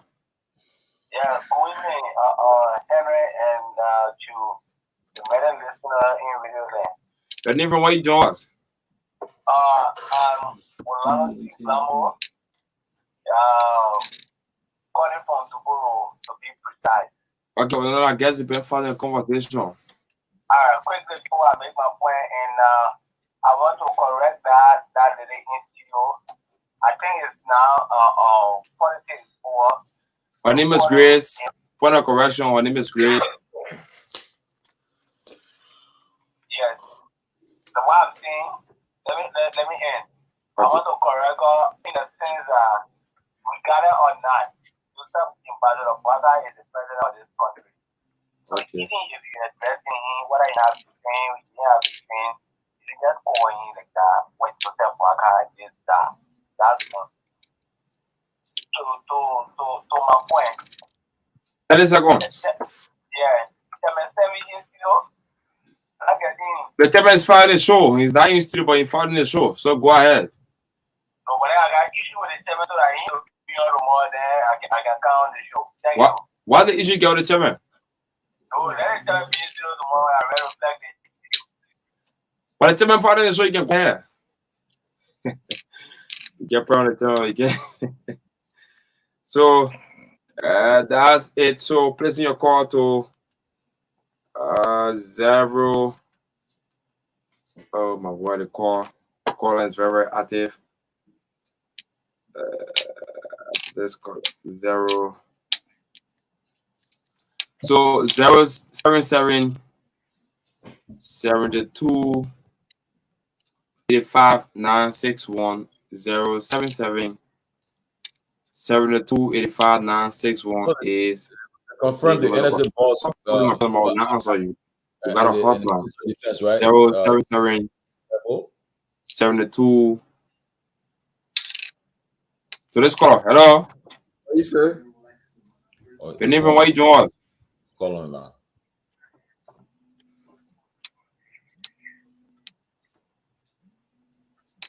Hello. Because it's not low, very low. You guys get in? No.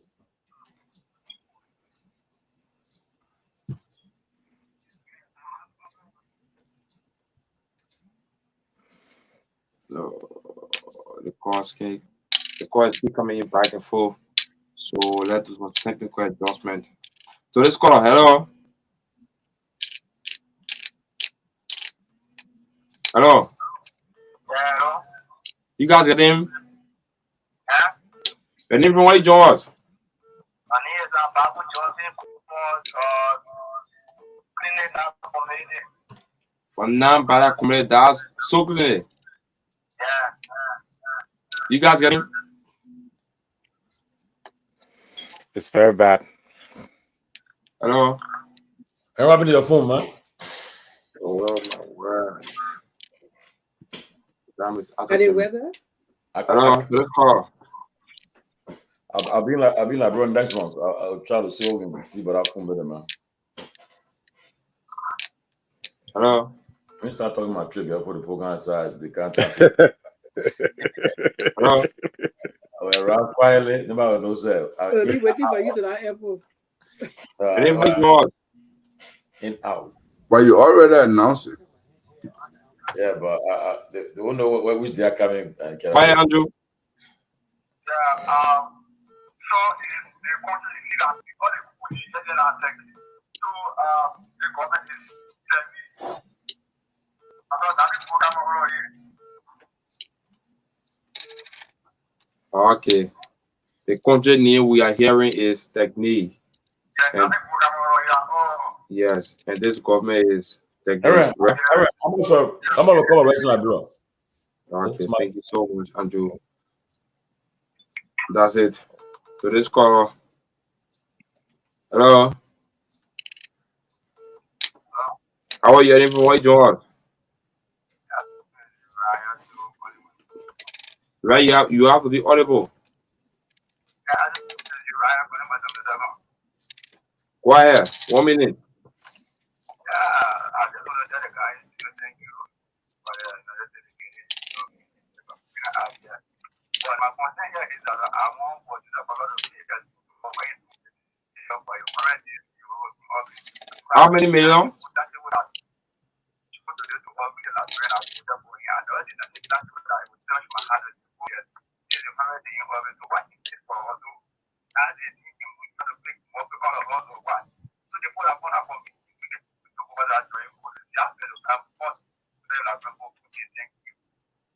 Okay, thank you so very much.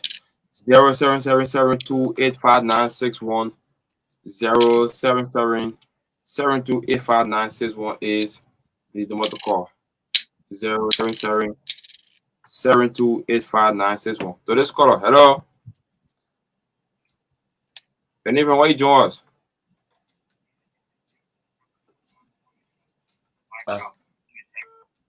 The name again? We can hear them. Okay, Vida from Banjo.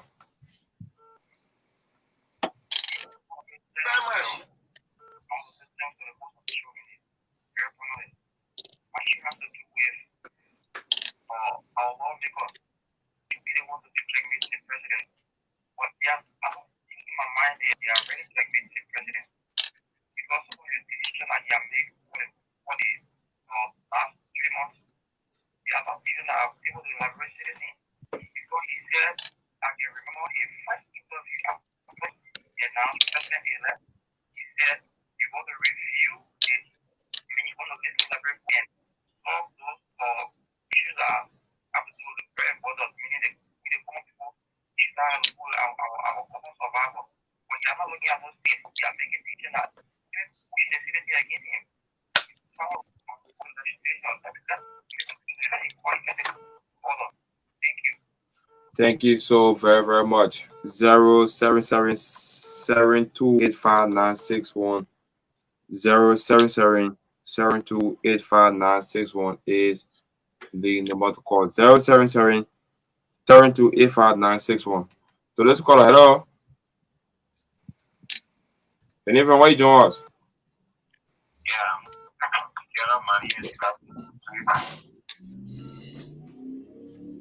Go ahead. 1 minute.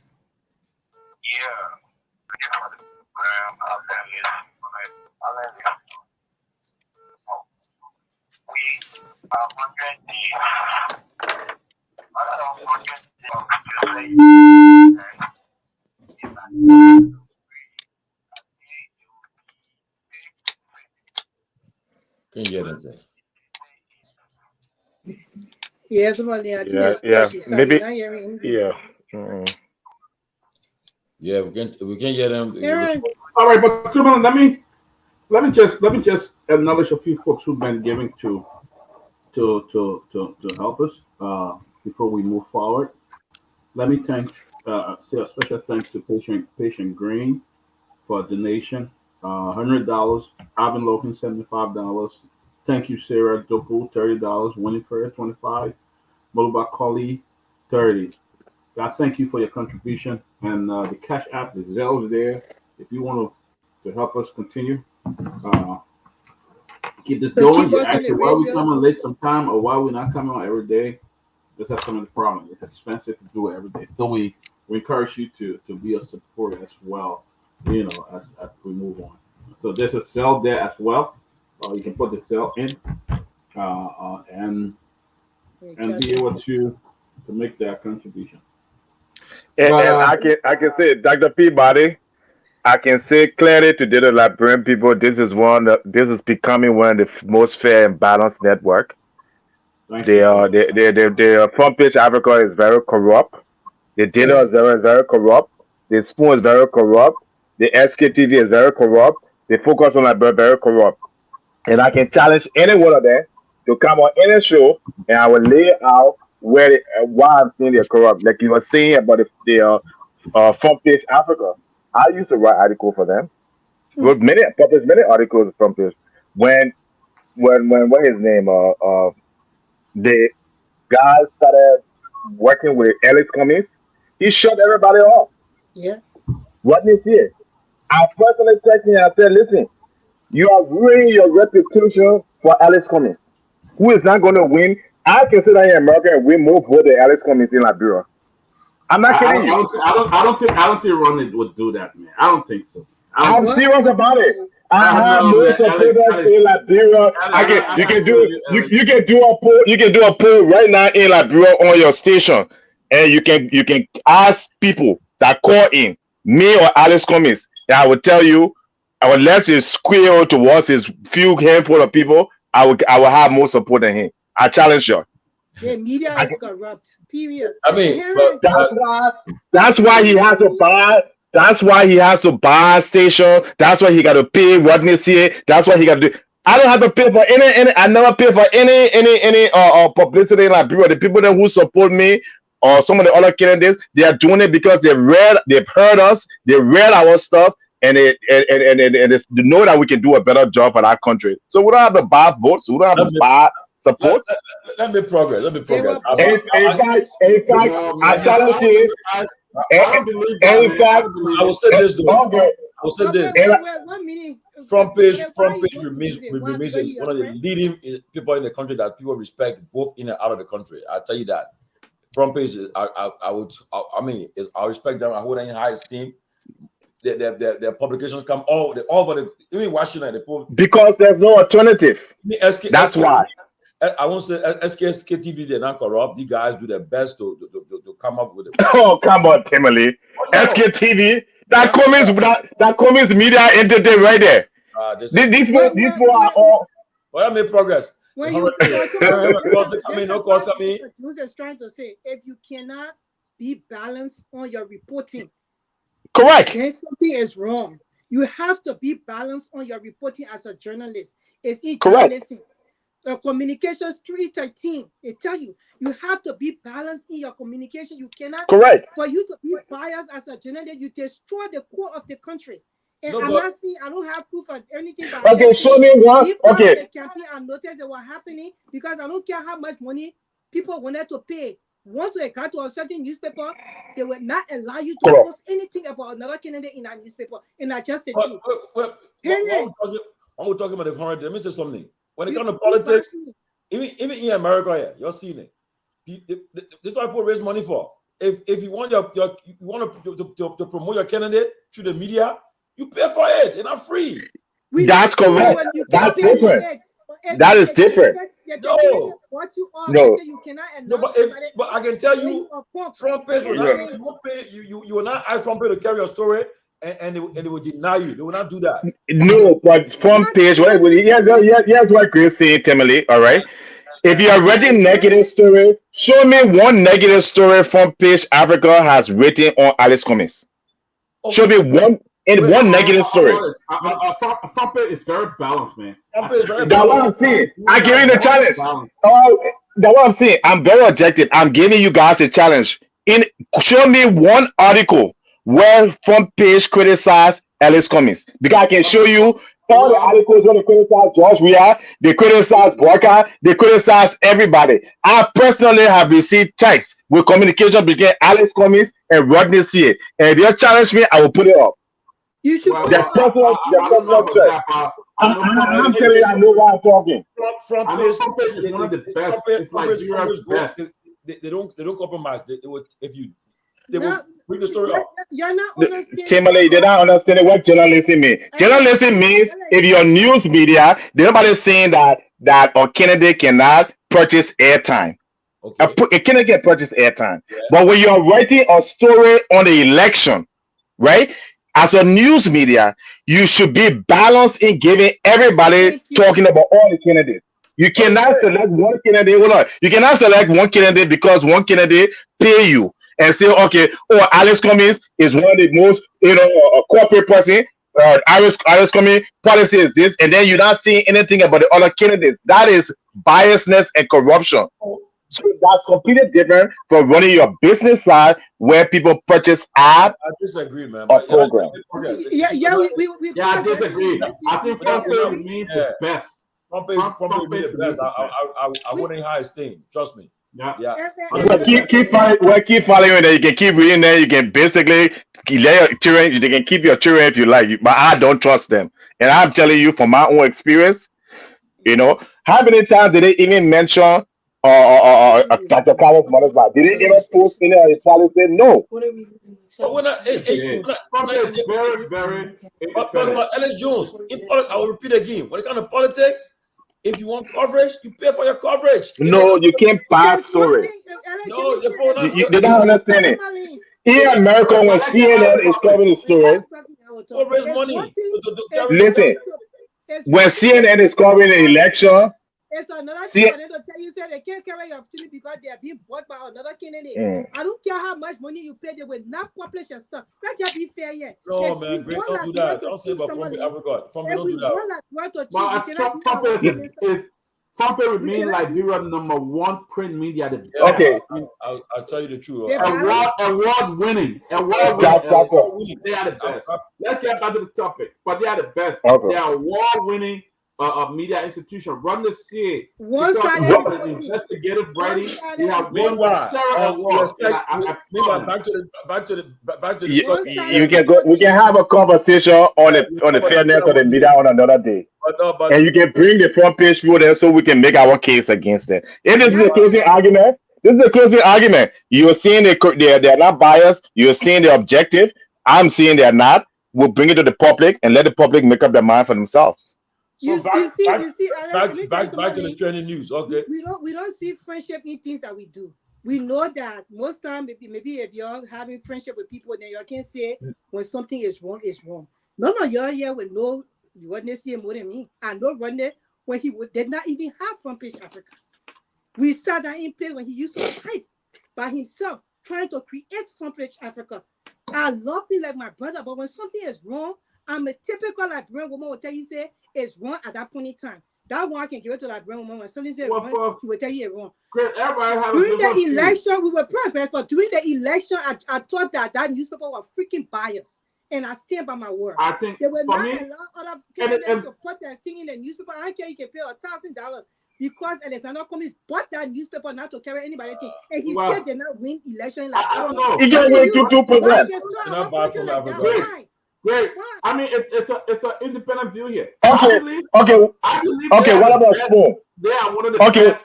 When it comes to reporting, I bet they're the best when they write good journals, they write good articles and everything. But they are not the best when it comes to being they're biased. Okay. In the media. All right. What about Spoon? Spoon is the largest radio station and TV in Liberia. Because it's the largest, does that mean that they're not biased and corrupt? No, but everybody have their bias. Let me address no. Because you are looking at Front Page is the largest print media, so that means they're not corrupt and biased. Now, let me say this. I think Front Page is free. Go back on our topic. Let me say this. When it comes to Spoon, let me be frank, right? See, like Brent people, they're hypocrites. Most of them are hypocrites. The people you see today that are supporting Spoon, they used to say the worst thing was said on us. So, the very people that are sitting on our platform today, if we show you message what it said, I know.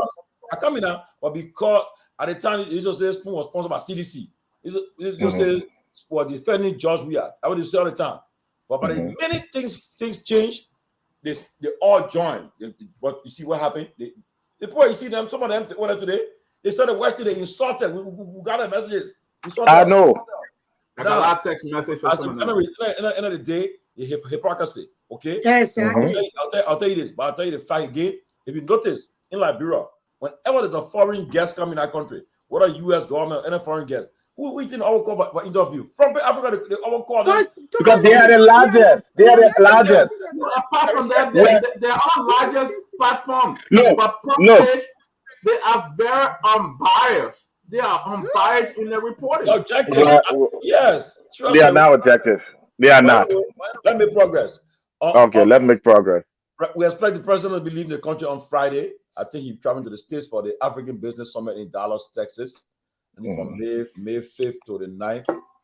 And then I think he will be, if I'm mistaken, I heard his granddaughter's graduation he attended, and then maybe whatever was on the agenda.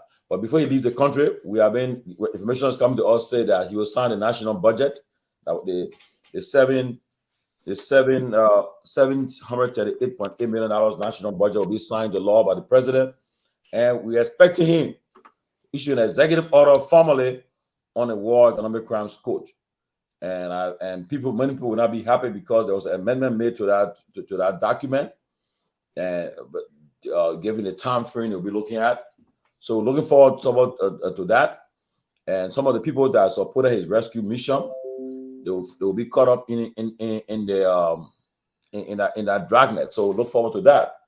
But we always pray that indeed he finally put his signature on that document, so that Liberia can now see a glimmer of hope that for those who committed the greatest crime in our country should be able to at least have the day in court. It's not fair if we want to make lasting peace in our country for those who committed the most heinous crimes to walk away scot-free. Economic crimes too. And I'm told that they will start from 1979. So that means 79, the various government people, the administration that came afterwards, including the last administration of the administration, will all be part of that stuff. We'll see what happens. We'll see the president resolve. We'll see whether he really up to the tax. He really means business. But we will not rest. We'll keep the pressure. We want to see that code established. We want to see that people face justice for the crimes they committed. It's very seriously. And then too, I was also informed today that by June, the first 6 months, I'm told that from what I will gather this evening, the reaction to the president's 100-day speech within their own cycle, they're not happy with it. The public, they found the public was not impressed with it. They got a backlash. Because of that, there are a lot of grumblings among he and his folks. So now he's issuing, telling them that if they don't buckle up by June, he'll have to throw his axe down. And then if not, December, his first year in office, whatever the case. So we'll keep the pressure on them. Keep the pressure on them because we all know that if the president have performed well, very well, we'll be praising him. We'll praise him. Oh yeah, if Bugger had appointed a serious person to the asset recovery, serious people on our committee, and to do a good job, I'll be praising him. If Bugger had appointed serious, he have not the way he conducted himself with the whole tenure position is wrong. The Supreme Court, Supreme Court, everybody getting concerned because, like I heard tonight, they say, "Oh, what the Supreme Court allowed this to happen? They gave the tenure officials victory, and in less than 24 hours, the president acted because the president, after the Supreme Court acted on Monday, he gave a speech. He gave a statement. He welcomed the Supreme Court decision and said he supported. But then the president will not be so brave to say, "Well, the highest court in the land have issued their opinion," and I will come right after that and say exactly what they told him in the ruling. They said immediately withdraw those you nominated. The president within the last 24 hours, he renominated the very people and called to act as commissioners. And what happened the next day? They all went to LTA, went there, and the very day he did it, they sent police there to stop the people from to check the people documents and all kind of stuff, to order court order, and then after the next day, all of them went there again. They show up to the offices and they started the function. And they are not even being confirmed. We'll look forward to the Liberian Senate to see what it will do. We'll see this whether the Senate really has a tool, really have teeth in their mouth to really confirm these folks, or they will continue to act. We won't see all of these things that will take place in the next few weeks and months. But that's the situation we find ourselves in. And so let us continue to keep pressure, continue to talk about the issues that matter to the people of Liberia. When you call Liberia, all of us here, I think beside Henry, who live in the States, I know every day you get family members, friends asking you for help. And it tells you that they have increased. Nobody increased. That's why just now, as soon as I said I'll be in Liberia next month, I'm getting text messages from people that comrade will be to the airport waiting for you. And so I will just quietly go in the country. I'm sure Vitamin's cell phone will be among the message. Of course. People asking for laptop, asking for cell phone. Working cell phone. So yeah, but my visit to Liberia is a private visit. Now it's not no politics. I'm going there for a family event. From there, I will go in interior. I'll be there until I leave the country. I'll be in interior. I leave the country, but so I will not be there for any politicking and so forth. I'll miss. So that's it. But look, Kelebo, that's the situation we find ourselves in. What you make up the president coming to the States for the African Business Summit, and another thing again, but 100 days. For the first time I've noticed in our country's history, where a newly elected president did not attend the African Union Summit. That's the summit that of all heads of state of Africa, he He did not attend that summit. The ECOWAS summit did not attend it. Because that's where you go to the African Summit, UN Summit, formerly the OAU, they announce you, they welcome a new president of Liberia, but where all the African heads of state will greet you and welcome you in that body. President Bouacar did not attend that summit.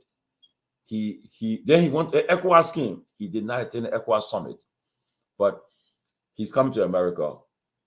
Okay, and I don't know, but we look forward to the president attending. I'm sure in September he'll be back here for the UN General Assembly. I'm sure he'll be here for the UN General Assembly in September. Let's see what happens, but I think he should have attended at least the African Union Summit and the ECOWAS Summit of Heads of State for the first time as president of Liberia. But what are your thoughts, guys? Go ahead. Okay, I can start if you like. Let me go first to the War and Economics Crimes Code. I welcome it. I've been a big proponent with it, going back to Savage days. Shout out to Emmanuel Savage. I think he's a hero he and Fredia, Jerome. Going back. So I welcome it. However, I will say this much: I don't think it's going to work. Yeah, you have a president, sitting president, okay, that a Supreme Court rule against, and he ignores it, the Supreme Court. Is that a sitting president you expect to uphold the rule or law when it comes to carrying justice for people, when he does not even respect the ruling of the high court? That's the question I'll put to any intellectual person. Any other person, the court rule against you. Let it go.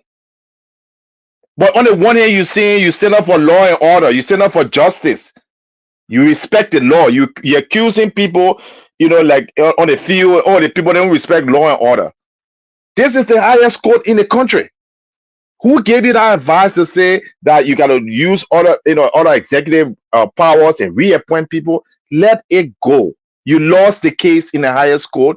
Move on. So based on this president's behavior towards the court ruling, towards how he ignore the fact of the law in terms of asset recovery, all right, it tells me that he's not the right president for which we can get true justice for War and Economics Crimes Court. Because what he's going to do is he's going to try to protect those people that are with the Unity Party. He's going to protect his friends. You see how when he came with the asset and said, we're not going to go back to the alien administration. That's so it's a blatant, you have to see these things coming. So I don't have any faith and any hope that President Joseph Bouacar, is a man of the law, a man of his word that stand up for justice. All this is just a political charade, and we'll come back here again 6 months from now. Just like how we came back here 100 days earlier, and I told you this man was going to be a failure. 100 days, nothing going to happen. Petrol prices going to go up, gas prices. So take my word for it again. 6 months from now, they will still be passing around there. There will be no real justice for the Liberian people. And the only way I see forward is, number one, President Bouacar needs to retire.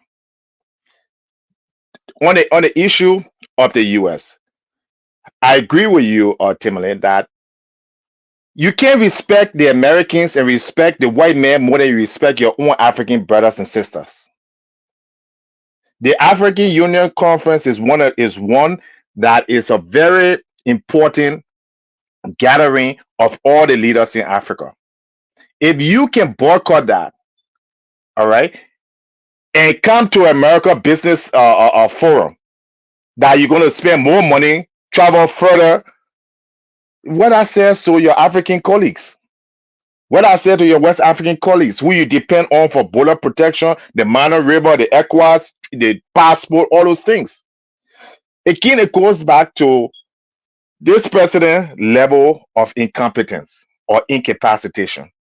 You can say we can sugarcoat it, we can carry and use all the fine, fancy words.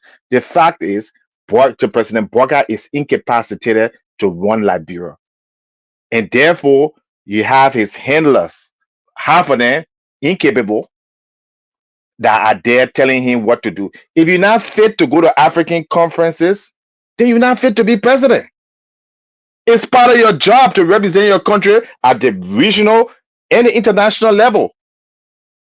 So on that point, and lastly, I would say when it comes to um, the 100 days, obviously we know it's a flop. But I wanted to make one last point, Timothy. We're talking about this cash transfer, and I think what his name, Kalabu was mentioning it. I just sent you my platform proposal. I was the only candidate that said that we should give $50 to $100 to students who don't have jobs, unemployed, and the elderly. You reading it down directly from the government. I said if I was elected president, that was going to be the first thing I was going to do.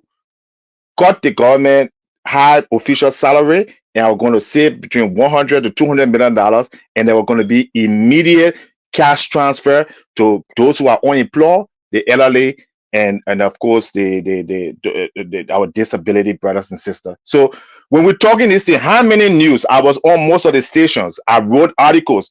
Where news in Liberia pick up, even if you didn't like me, even if you thought that you would not support me, would you not take us something like that and put it in the press so that whoever becomes president can implement it? But to tell you how diabolical these news medias are, that even when there's something good for the government, they will bury it because simply Dada Ellis Cummings said it, or President George Weah said it. That will help the Liberian economy because you give me somebody who's not working $50 a month. At least they can spend that money in the economy. That will raise the GDP. That will have no circulation of the money. It's simple economics. They do it here. You have stimulus checks. They do it in Europe and so forth. So I just want to make that point. So when you hear it coming on now for our quote unquote, politician, Alex Jones was the only one in this election that had it written down on his platform that he will give direct cash transfer to the elderly, the poor, and the unemployed. Thank you. Let me just in 30 seconds. Yeah. How you plan to, just 30 seconds, please.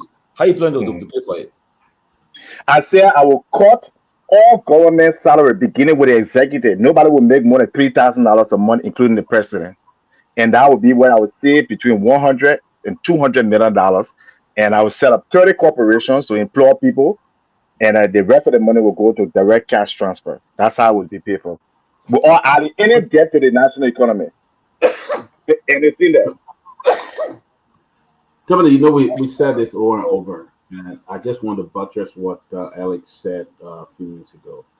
Alex said from the nation that the government will be a failure. You saw when there was a report that the president went to Ghana to meet with the president of Ghana. The president of Ghana was already in Europe. And then they said, no, the president met with the vice president.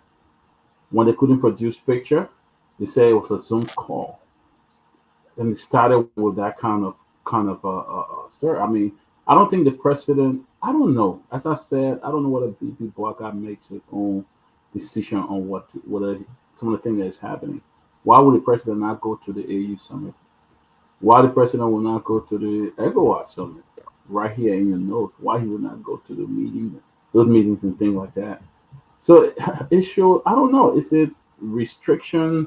I don't want to say health-wise, I don't want to go there, but is it restriction on where he can fly and where he can fly? Because he can get on a plane to come to the U.S.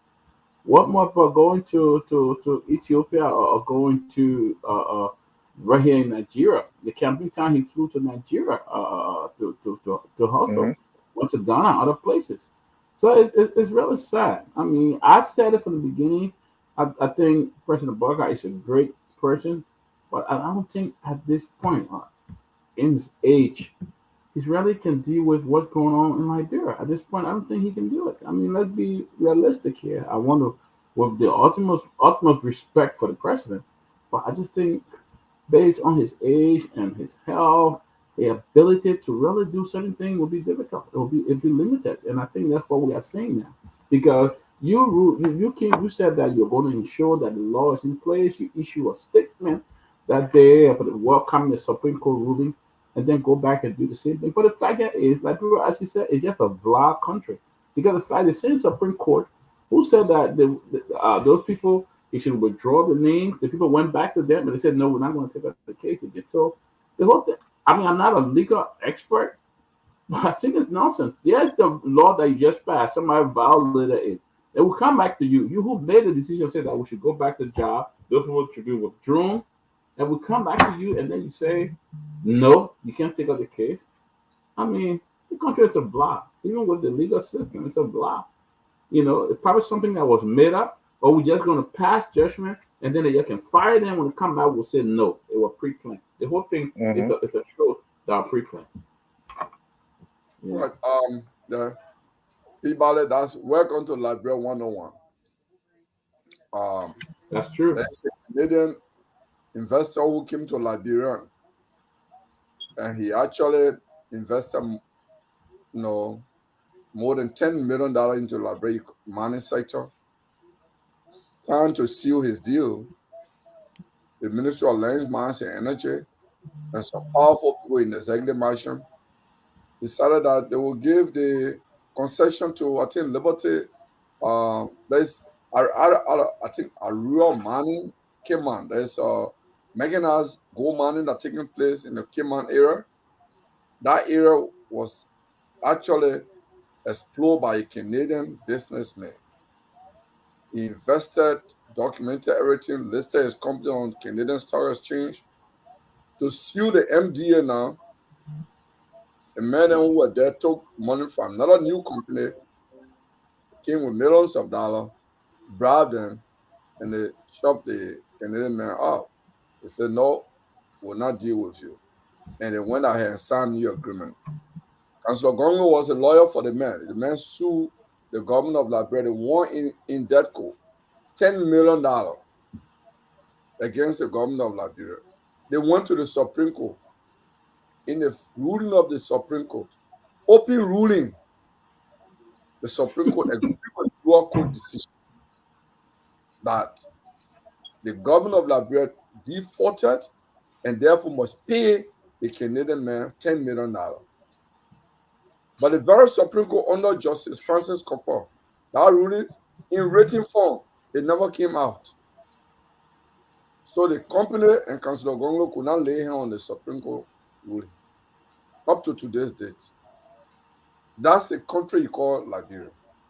That's why the American ambassador in 1956 said, this country is sick. It may get war one day. Well, ambassador is still sick. It ain't get war yet. So the only thing I can say, I would not agree with my brother Alex Jones to say President Bouaga is incapacitated. What I can say, though, is I think President Bouaga has not demonstrated the courage. Because leadership is not just about electing people. It's not just about having people follow you. It's about having the courage to lead, to even make difficult decisions. Leaders are people who are principle-minded. Leaders are people who don't bend their principle because they want to satisfy their followers. No. Followers change their position in order to follow their leaders. Anyone who starts to change their philosophy, their principle, in order to satisfy their followers, those are politicians. Politicians are not leaders. Because you are elected, it does not mean that you are a leader. Politicians are not leaders because politicians generally change their principles in order to get votes. Leaders do not change their principle. Leaders change society. That's what leaders do. So I would like to see President Bouaga demonstrate more courage on the economic crimes code issue. I have some concern. The concern I have has to do with the same way the president constituted the asset recovery committee. He put social political wannabes, hitmen on the committee, basically to do what he wants them to do. If this is a shadow of how the Economic Crimes Code might be constituted, then I agree with Alex Jones that nothing will happen. Then I will agree with Peabody and others to say nothing will happen. But if you go back to the Liberia National Bar Association and say, you guys are the legal professional group, I want maybe a list of lawyers, or maybe we even get some international partners to bring in people to evaluate and look at it. To do asset recovery in Liberia, I'm not a financial person, but just common sense. I don't think it's very difficult.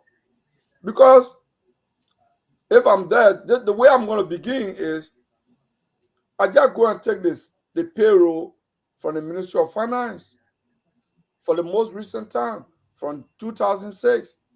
Hey, you were representative from 2006 to 2018 or 2017. This is how much representative you are making. Let's look at the asset you have now.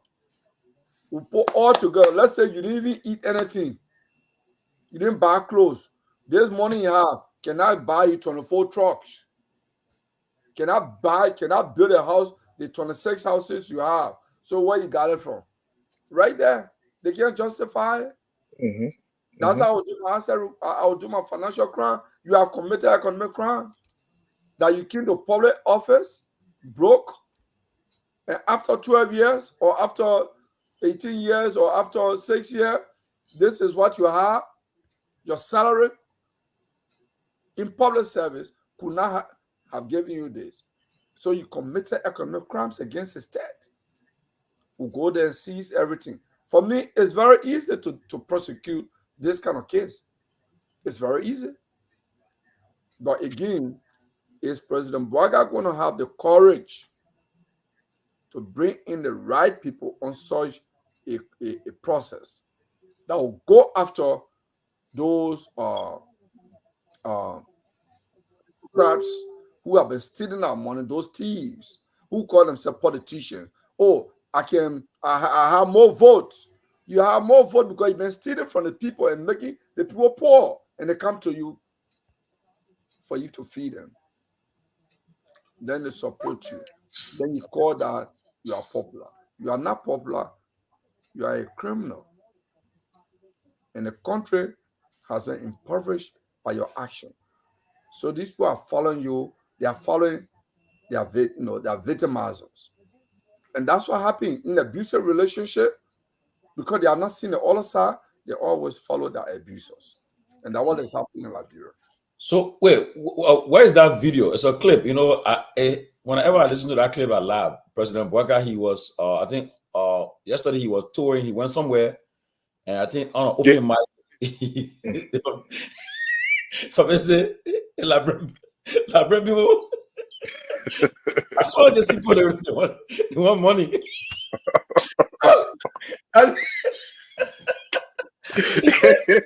What I clip? He said, "Look at the bull." The president was saying the truth, though. But you're right. No, the president was saying the truth. Liberian people are beggars. He's about to see people. Timely. We Liberians, we are generally mean, Tomalin. Look, or Alex, before you come in, let me tell you. We can argue this. Liberians are generally mean people. Mm-hmm. So, there is an American girl, black American girl, I will call her name, Maria Miller, who worked in Liberia before. She used to live in the Prince Avenue area. She told me the story. She actually caught me in a meeting. That time I was working for the government of Liberia, and she was working for the World Bank, actually IFC. It's been mean. It's been begging people. Is it part of your culture? I said, no, begging is not part of our culture. She said, look, I don't have any younger child or sister.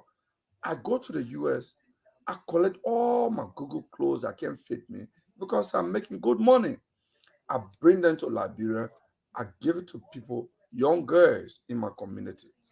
I bring clothes for children. But guess what they do? They come to me with papaya. They come to me when they get cucumber, tomato, because those are the fruits I eat. They don't come to give it to me. They come to sell it to me. But I give them what I can afford free. What they can afford, they don't give it to me free. They can come and beg.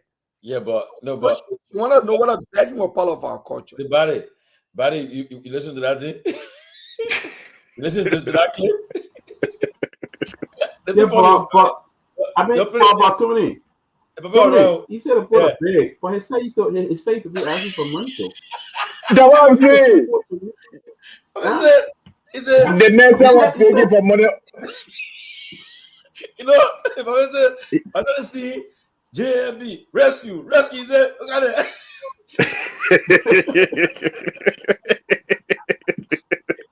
No, well, I beg you. I saw that clip this morning. No, but he said, I don't see people the money. The money better. Sorry. Oh, you asking but you for see, money? He said, right. I don't see people, they kind of street there. JMB, rescue. He said, look at it. But you know, Dr. Peabody, on a serious note, I can't blame the people. Okay. Yes, of country. Think about it, right? If you look at Liberia on the HDI, the Human Development Index, which breaks down the condition of the people, jobs, education, attainment, health. Right. Liberia is one of the lowest. The lowest, yeah. Okay. The Irish, I mean, you got almost, I would say, if I do a real calculation, because my friend, brother, what that Councillor Gonglo, when you were a Minister of Labor, he didn't do no real unemployment. But when you really look at Liberia, unemployment rate is pushing maybe 80%. At least 80%. Okay? Alex is misleading statistics. Okay. So let me tell you how I come up by 80%. Hold on, let me tell you how I come up by 80%. Okay? Yeah. We have 5 million people in the country. You agree with me that at least 1 million people are over the age of 18, right? At least 1 million people in Liberia between the ages of 18 and maybe 80, right? Okay. The government hires, let's say 70,000 people. The government total payroll is 70,000, right? So where the other, 830,000, what was the map say? Yeah, 930,000 people, where are they working? Maybe you take all the MRCs and you take all little small thing. That's 1 million people in Liberia still that in the workforce do not have income.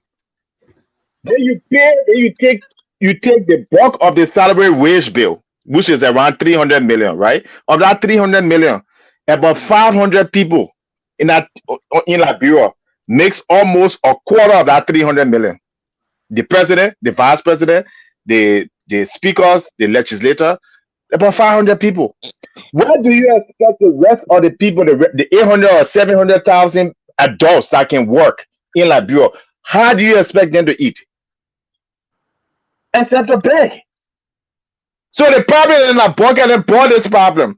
They are paying, Burma Commodity sitting there making $8,000, $9,000, $10,000 a month. That sitting there making $15,000 a month. But they're the same one will come out and talk about the Liberian people. They will not sit and say, you know what, in a third world country where the average income is less than $2 a day, I shouldn't be making this kind of money. They will take that money. They will send their children to JJ Roberts, and they will send their kids there when they graduate to America to school. Work out in government when you send your children to school in America. So you live on Liberian government salary, right? And you're supporting a child in a first world country on your salary from Liberia. But then you'll come and still complain and say, oh, we get schools, we get rules, where's the leadership? So lastly, let me say this. Well, Alex, yeah. Let me finish my last point, then you can come in. When I said that, a lot of people think that about Joseph Boakai is just the age thing, I disagree with them. Okay? It's not just the age thing. There have been many presidents. Ronald Reagan was almost 80 years old when he was president. He was one of the sharpest presidents you can think about. So maybe the age thing is a factor. But Joseph Boakai, in my opinion, I write extensively. I do research before I write. I have yet to read one paper, one article that Boakai has authored in his entire 40-year career. The man has no ideas. He's from an era, like in the era where the bossman just sit in the office, the other person can, the gain little thing, the other person can. Show me what policy this man has really championed in Liberia in his entire political life. Like I said, you're looking at my policy there. I haven't even held government position, but I can show you articles, ideas, proposals that you can Google and you can find. Show me where Buckeye, so the man does not have ideas. So when I say he's incapacitated, not just mentally or medically, that he does not have the leadership capacity, the managerial capacity to run a corporation, much less a country. And for those of you who think I high on the president, I used to be high just the way on George we are. The president should be one of the sharpest person economically in the country. So Alex, Yeah, no, Kerabu, I want to bring this guy in, please. Let's get him in Liberia. Toga Alexander Biade, he's a Liberian journalist. He was former station manager for the former president. We are radio station, Kings FM. He ran that station. When he was there, it was one of the top stations in Liberia. He did a good job there. He recently ran in Grand Bassa County for the representative, senator or representative? Representative in Grand Bassa County in the last election. He ran a very effective campaign. But again, like you were saying, Ellis Jones, well, all you just said, Liberian people, the people of Liberia, they have a tendency, they go out giving us how many times? They give us 2005, 2011, 2017, 2023. And that's why whenever I hear them say, when they get ready, they say, we fool you. Papa, we fool you. We made mistake. I want to see that video, I can turn it off because the same people, it's a cycle. Like what Mr. Coming said, he said you doing the same thing. Yeah, expecting different result. Yeah, that's exactly what can happen. So they complain. Exactly. But Toga, welcome to the closing argument. You're on the ground. You've been there for the entire 100 days. Give people listening to you around the world. Tell us about the 100 days and they moved in the country. You one of the guys who I respect. You very fearless. You independent. So you want to give us something objective. Go ahead. Thank you to you, Tomalin, to Dr. Peabody, Mr. Jones, and the rest of the people on the show. I'm happy to be here with you all. And it's good to be on the ground here and see for ourselves firsthand what's happening. Sometimes people would think that some of you, though I know many of you come in intermittently like that to the country back and forth, but some people think that some of you who live abroad will not know what's happening here 24/7. And so people tend to mislead the public on some of the issues happening. The first thing is my understanding that the government was able to say today that over 785 kilometers of road were done. I don't want to believe that. In fact, up to today, the entire southeast is still cut off. Bulk of the roads that are being shown are basically between maybe Toastan to Grand Chile and those kind of places. Bulk of the southeast still having similar situation like we've always had. And these are not asphalt pavement. We are talking about around 22 million. In fact, it's my understanding that before all of this ends, we will be talking around $22.8 million that will have been invested into dusty roads. I don't know why are we investing such a money How much? into what's $22.8 million. Wow. What we've now also understanding is that bulk of the equipment that are being used at the moment are equipment procured by the Ministry of Public Works on former President George Weah. So these are not brand new equipment that the ministry is buying or using or those kind of stuff. All these equipment come from the past regime, and that's what you're using. So your basic expenditure should be maybe on fueling. Bulk of these staff already work for the Ministry of Public Works and all of that. So it's still mind-blowing what you're using for $22.8 million. Now, another thing is some of these roads are being done by some of the companies in these areas. So it's not just the government doing all these roads. I come from Bassa, and I know the road between Bassa and Riverside is being done by a company. It's not being done by the government of Liberia, though the government is claiming that as one of its 100 days. So probably, if you check the budgetary aspect, it's under that budget. But that road is not being done by the government. It's being done by a private company along that route. In fact, I think B Mountain is also trying to appease the citizens of Riverside and those parts of the country because they want to move over there. They own some exploration and all of that. So they are some of the companies opening those roads on our end as well. The government claims that. The government posts that on our 100 days deliverables.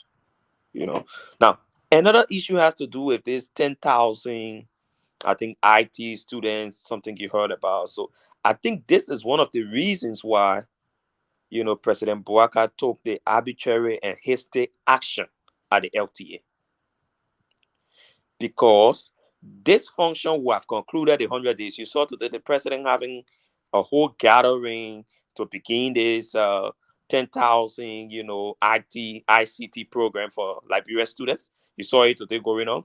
And bulk of the people in our hall were all the new guys who should be taking over the LTA. So this program has been planned to conclude the 100 days endeavor. So the president had to short circuit the entire thing that came from the judiciary because he wanted this function to conclude the 100 days event. That's what the hasty, drastic, arbitrary action was taken at the LTA. The entire new leadership of LTA was there. In fact, I know that the current head of the LTA runs an ICT program already, Mr. Abdullah Kamara. He runs an IT program. It's right in Congo Town. Really? Like conflict of interest. When we were flagging. Yeah. He runs an IT program at the moment. He has a company called Tama TV. I think you follow Tama TV. President Bouaka will be so Tama TV is owned by this guy. And where Tama TV got its office is right opposite this guy's IT or vocational program. So bulk of the people you saw attending the function today were people that just came from a school that he brought to a function because he was opening an IT program. I'm telling you. So all of these are missteps only because we wanted to prove a point today that the LTA is functional. The LTA has a new management team and they're already there. So we send police, we send EPS to protect them, to give them control of a terrain illegally. My only regret also has to do with the opposition. I think the opposition needs to re-energize and re-strengthen its engagement and begin to push. Because bulk of the people who are even on the Supreme Court bench, they know that many of them are still of an age that will enter into a next regime after Bouaka. And there's a need for them to begin to take stringent measures with or without favors. And with the way they're proceeding, I think many of them will fall in trouble in the next regime. Because a man's right cannot be trampled upon. The man goes to court and you refuse to accept the prohibition of these people. It's unfortunate. The very decision that you made. You made that decision. You made a decision. In fact, the court proceeding was clear. The controversial or the embattled LTA commissioners, the action they took to go to court were exactly against the new individuals that were bringing. So if you see the document from the court, it says these commissioners versus these people that Bouaka are bringing in. So technically, that court proceeding were not just against the Bouaka's administration; it was against individuals that were named. How can these same people are the ones that are coming now to replace, as though your ruling did not affect them? Because the ruling you made came against these people because it was these people versus the people that Bouaka. Check the court proceeding, the how it went. Unfortunately, that is seeing people coming back to sit at the LTA and run the LTA. Another group of people that I'm also disappointed in got to do with the legislature because this issue is taking a political trend. So the political decisions also must come into play. I saw an article reading by the senator from Sinai. Yes, because nice article, all in place, succinctly put, and all of that. Very good. But the issue is, he's not like us. We can come on social media, we can use these talk shows, we can speak, but are we actually the policy makers? No, we are not. You are one. So you and myself cannot be looking for attention on social media by writing there. We can take more stronger and harder decisions than just writing on Facebook. I mean, if a senator, like all of our political actors now, are the new trend. They come on Facebook, they write nice things, we clap for them, we celebrate them. At the end of the day, what we fail to realize is that these people are policy makers and they could make those decisions right among their colleagues. Why are you writing it on Facebook? Right. If you got issue with LTA as a senator, do you need to come on Facebook for you and myself to buy into that idea? It's not enough. A senator must go back on Capitol Hill before they pass that budget the other day, or before the Senate concurred with the House of Representatives on our budget. Senator Chieshua out of file a motion for reconsideration on our budget to say, look, I would love this budget to be passed, but before it passes, I think a decision should be reached that the entire LTA or all those concerned will tell you will not put a cent in this budget towards the institution until this impasse is solved. He's a senator. But the man said no, he ignored that. I They don't. make a file even a vote of no confidence in the new people that are going to the LTA and say, no, you people are illegally sitting. They make even threaten the judiciary with impeachment. Mm-hmm. He has those powers. They may lose all his powers, but they may come on Facebook for you and myself to buy into his argument. Yeah. That is my disappointment. But the whole thing had been, I think, from my deduction, the whole thing is planned. It was just set up. We're going to fire them. I mean, we're going to ruin their favor. All you do the next day, fire them. When they come back, you will not accept the case. It was set up. It was a judicial a jab. It was a complete jab. Yes. I agree with you. Look, I concur with you, Toga. On a serious note, first of all, the president's decision to call for audit, he acted upon a status report that the very people he suspended presented to him, a status report. But I thought he would have said, well, okay, if anything, let the GAC do an audit.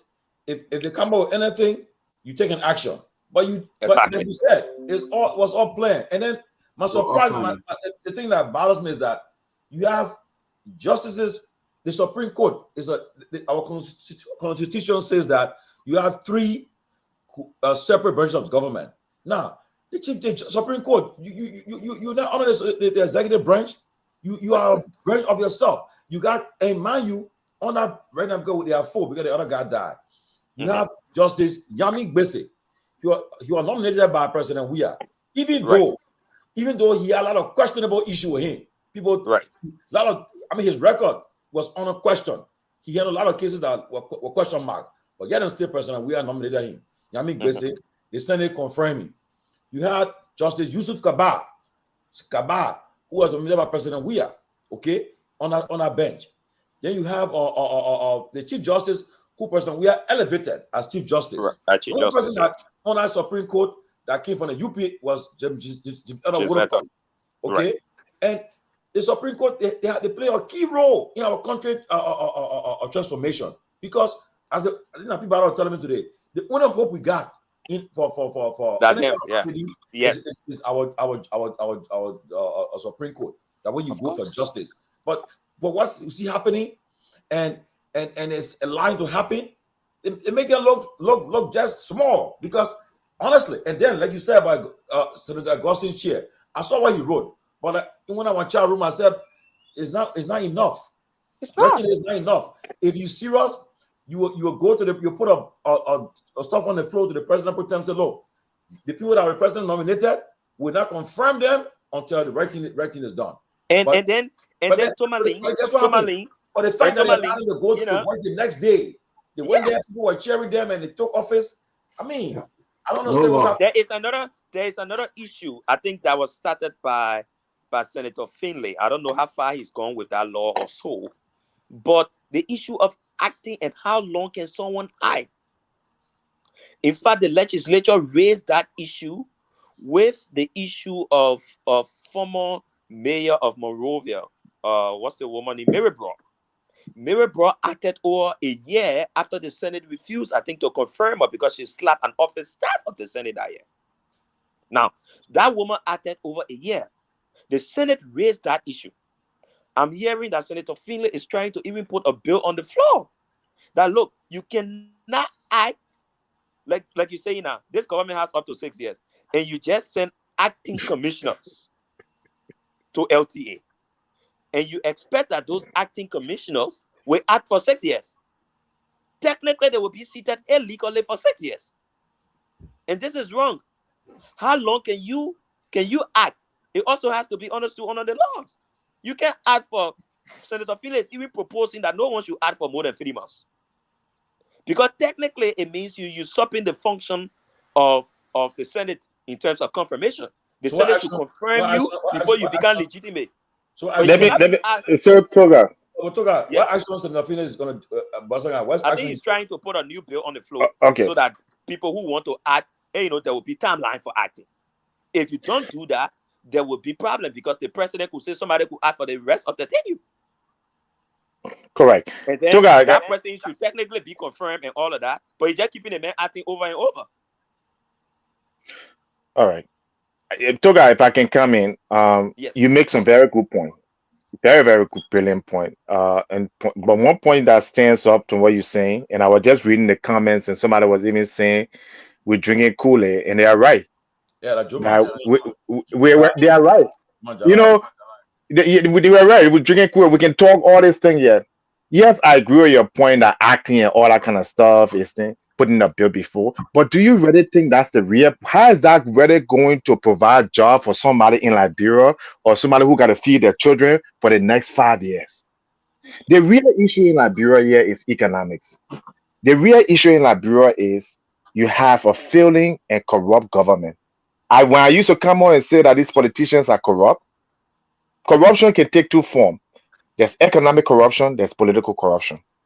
What Joseph Boyka did, Dr. Peabody, is what you call political corruption, where you use the existing system. You go in cahoots and you kind of mastermind this whole thing to fool the public. It's dishonesty. So while I was saying Joseph Boyka is corrupt, Alex Comey is corrupt, George Weah is corrupt, okay, these leaders, they all do the same thing. They put the interest of their party or their personal interest over the national interest. And that's what you're having. And you're talking, the last one you were making about the opposition, okay?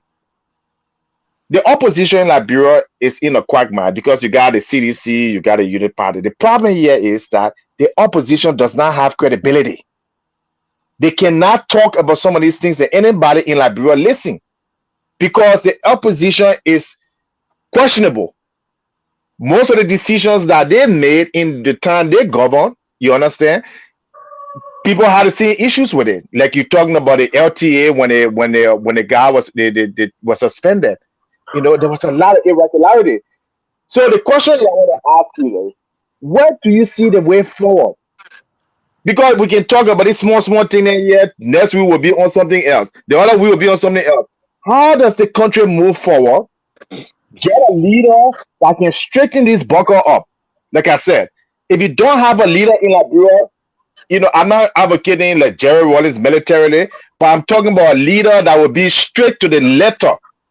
Whether the person from your political party or not, the law will be the law and thing. How do we obtain that kind of leadership moving forward? Because that's the only thing that will change Liberia. When Period. you move to Liberia, I would Alex, think please. that. But let me I add would this. think. Let me add this piece to it before you come in Yes, the please. other. I think we're quick to forget. I don't agree with Alex's argument on the basis for this, for having an opposition. Some members of the opposition discredited. You are in the opposition, Alex, so you can't put yourself in a group and say you are discredited too. But I think there are certain elements within the opposition that the voters don't believe in them. And the reason is very simple. In 2005, group of politicians, United Party, there were several contestants, United Party being the lead. They actually did go to the voters and say, we're going to change your country. We're going to make things better for you. We're going to change your life. After 12 years, poverty increased. CDC came with hope for what? Whatever, the hope matron. What happened? Poverty increase. United Party came back, and they were with other contestants. There were 20 or 22 contestants. Like Alex was talking about corrupt media. They could only highlight 2 persons, the CDC and United Party, period. The rest of the other contestants, whatever they were saying, even they were saying genuine issue that speak to the radical transformation of the country, in making the lives of the people better, they didn't care for that, right? They were talking about rule of law, they didn't care for that. They say, are you UPAs or are CDC? I'm born sedition or I'm born UPAs, right?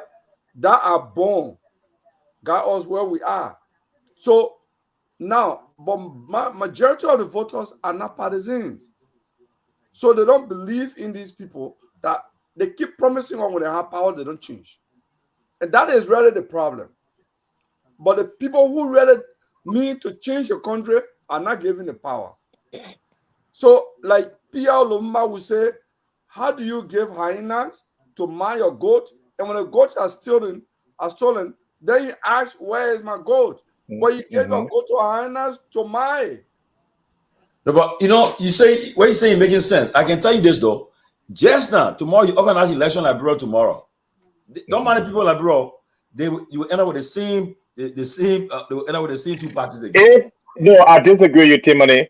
I disagree with you. If you have a media, if we have a fair media, like I said, if you go and you invite George Weah to come on your program as a guest, you also got to invite Alice Jones. You also got to invite Alice Cummings. You also got to invite Tewan Gonglo. If you do that, and all of us talk, right? I can guarantee you the Liberian people will be able to choose. The people are not stupid. But if you go and you invite only Alice Jones, right? You play him 3 times a week. You don't bring anybody. I would love to debate these guys. I challenge the Martin Collins, the Kofi Wolf. But here's the thing: the Liberian people, right? When you talk about debate and thing, they can downplay it. They want they say it ain't important. No, but they listen to the FM station every day. What you say on the station here, they listen to it. Alex, I repeat again. All of the people complain now. I can bet you elections held in December or 2-3 months from now. They will tell you, say, you know what happened? They get the paper chain. The paper just started, they get in chance. So the paper was making mistake for. They get in chance. So they get paper chance. I don't think so. There's another thing. It's not what I'm hearing now. That's not what I'm hearing now. I don't think so. Because you know what? Liberians are quick to change their mind. Liberians do not let suffering. Look, the top manners will be falling from heaven. No, I can tell you this. I mean, now, if the media do the job, am I wrong? One gallon of gas is Let me ask you a question. The last 2005, from 2005, who were the two parties that wanted to define us? CDC and UP. Always CDC and UP. 11, UP and CDC. 2017, UP and CDC. Come yeah. again, 2023. Come on, you say they will change? I beg you. Because what we say, Tomalin, Tomalin, the reason is because since 2006, we've had a corrupt media that is, first of all, the media in Liberia is very unprofessional. They don't know how to conduct election. They don't know how, no debate was really held. I mean, they have one debate with Walker and Cummings and whatever. So they don't educate the public. If you have an ignorant public in terms of politics, you're going to get the result. No, money. If you raise the money, you will get a media coverage. That's not true. That's not true. Alex Cummings and George Weah have more money. As a media person, let me speak a little bit about this whole debate thing. All right. The first thing, we don't have a law here that constrains any politician to go to debate. Exactly. It should start with the legislature. I think if the legislature puts a law together to say, look, maybe top 5, top 10 candidates in the country will go to debate at XYZ, something like that attracts people to debate. You don't have any law that constrains. I mean, the USAID and other top institutions in the country, international organizations, have invested a lot into debate. They've invested it. When you call for the debate, the key actors do not attend, and you cannot constrain the man to go to the man from your hall to come to the debate. John Colley. Oh, John Colley. There's a problem. I disagree. It is You a don't need problem. a law. It's not anywhere in the world. We must have a Debate is culture. free. You don't. Yes, Besides debate the is a free culture, thing. you know, and I know, like in the United States, if you don't attend a debate, you almost done. You completely done. Because the media, because the reason you're done, said that the people can win the election. because in America, the media would not allow you. They will chew you up so bad, you will run to debate. So let me tell you something. You don't have to pass a law. The LBS, for the Liberia Broadcasting System, does not belong to the president party or the ruling party. That's the first mistake you make. I should be able to go on LBS. I should be able to air my views on LBS, just like the president. So the law already exists. LBS for the public interest. So if you allow, I can tell you, you allow somebody like me in Liberia media, and I can tell you they will run. They will run to debate because I will pound them day and night. I can tell you right now, you know why I've been banned on many stations? You know why I've been banned on many stations? You know why my article will not be published on Front Page Africa any longer? Because of that reason. So it's not the question of whether these people are good or not. It depends now. They are protecting. It depends on your choice of words too when it comes to listening to. Anyway, I have never used. Let me address this here. I think we'll talk. Let me address this here. Okay. I have a very cool command in English language. I didn't eat my mother's tuition. I have never used any word on the media that is a profanity, that is against any ethics. I challenge anybody. All my writings, I write almost every day on Facebook. Go there and tell me where I have used vulgarity or insulted anybody. Telling somebody is incompetent or you have a useless government. So I'm telling you. Now, another thing, besides the debate issue, another thing I wanted to speak to, besides the debating, another thing I wanted to speak to. I'm also frustrated about the cherry picking that the president is doing as regards the 10U issue. Now, take for example, we have a situation at NASCOP. The situation at NASCOP, I'm talking about in 2 or 3 folds. One, you have a NASCOP bus that is not going to work. It's a 10U portfolio. He's in the United States. He's been there for a couple of months. He has a 10U job. He's taking taxpayers' money. And he's temporarily incapacitated. And he's sitting abroad. And the president is yet to do anything about that. 2, the same NASCOP. The president's current chief of staff took $500,000 from NASCOP before he could even be inaugurated. He took that money and they bought a couple of SUVs for the president behind George Weah, who was the sitting president's back.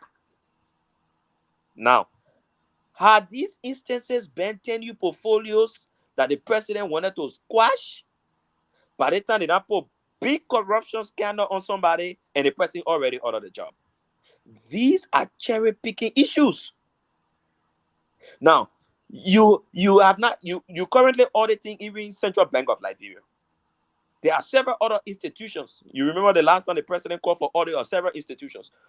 All the institutions that are being audited, nobody or head of these institutions are told to sit down at home while the audit is ongoing. But only because he wanted to bring his people in at LTA, you start an audit process and you say all the people must go sit down home and new people must be taking their role. I think this is troubling.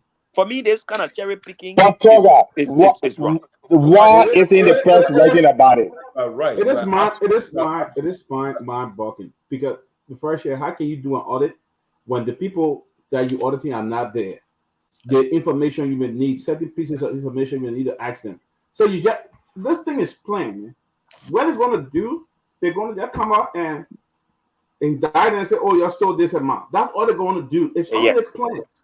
So they don't want to pay them. It's another way they're not going to pay their money.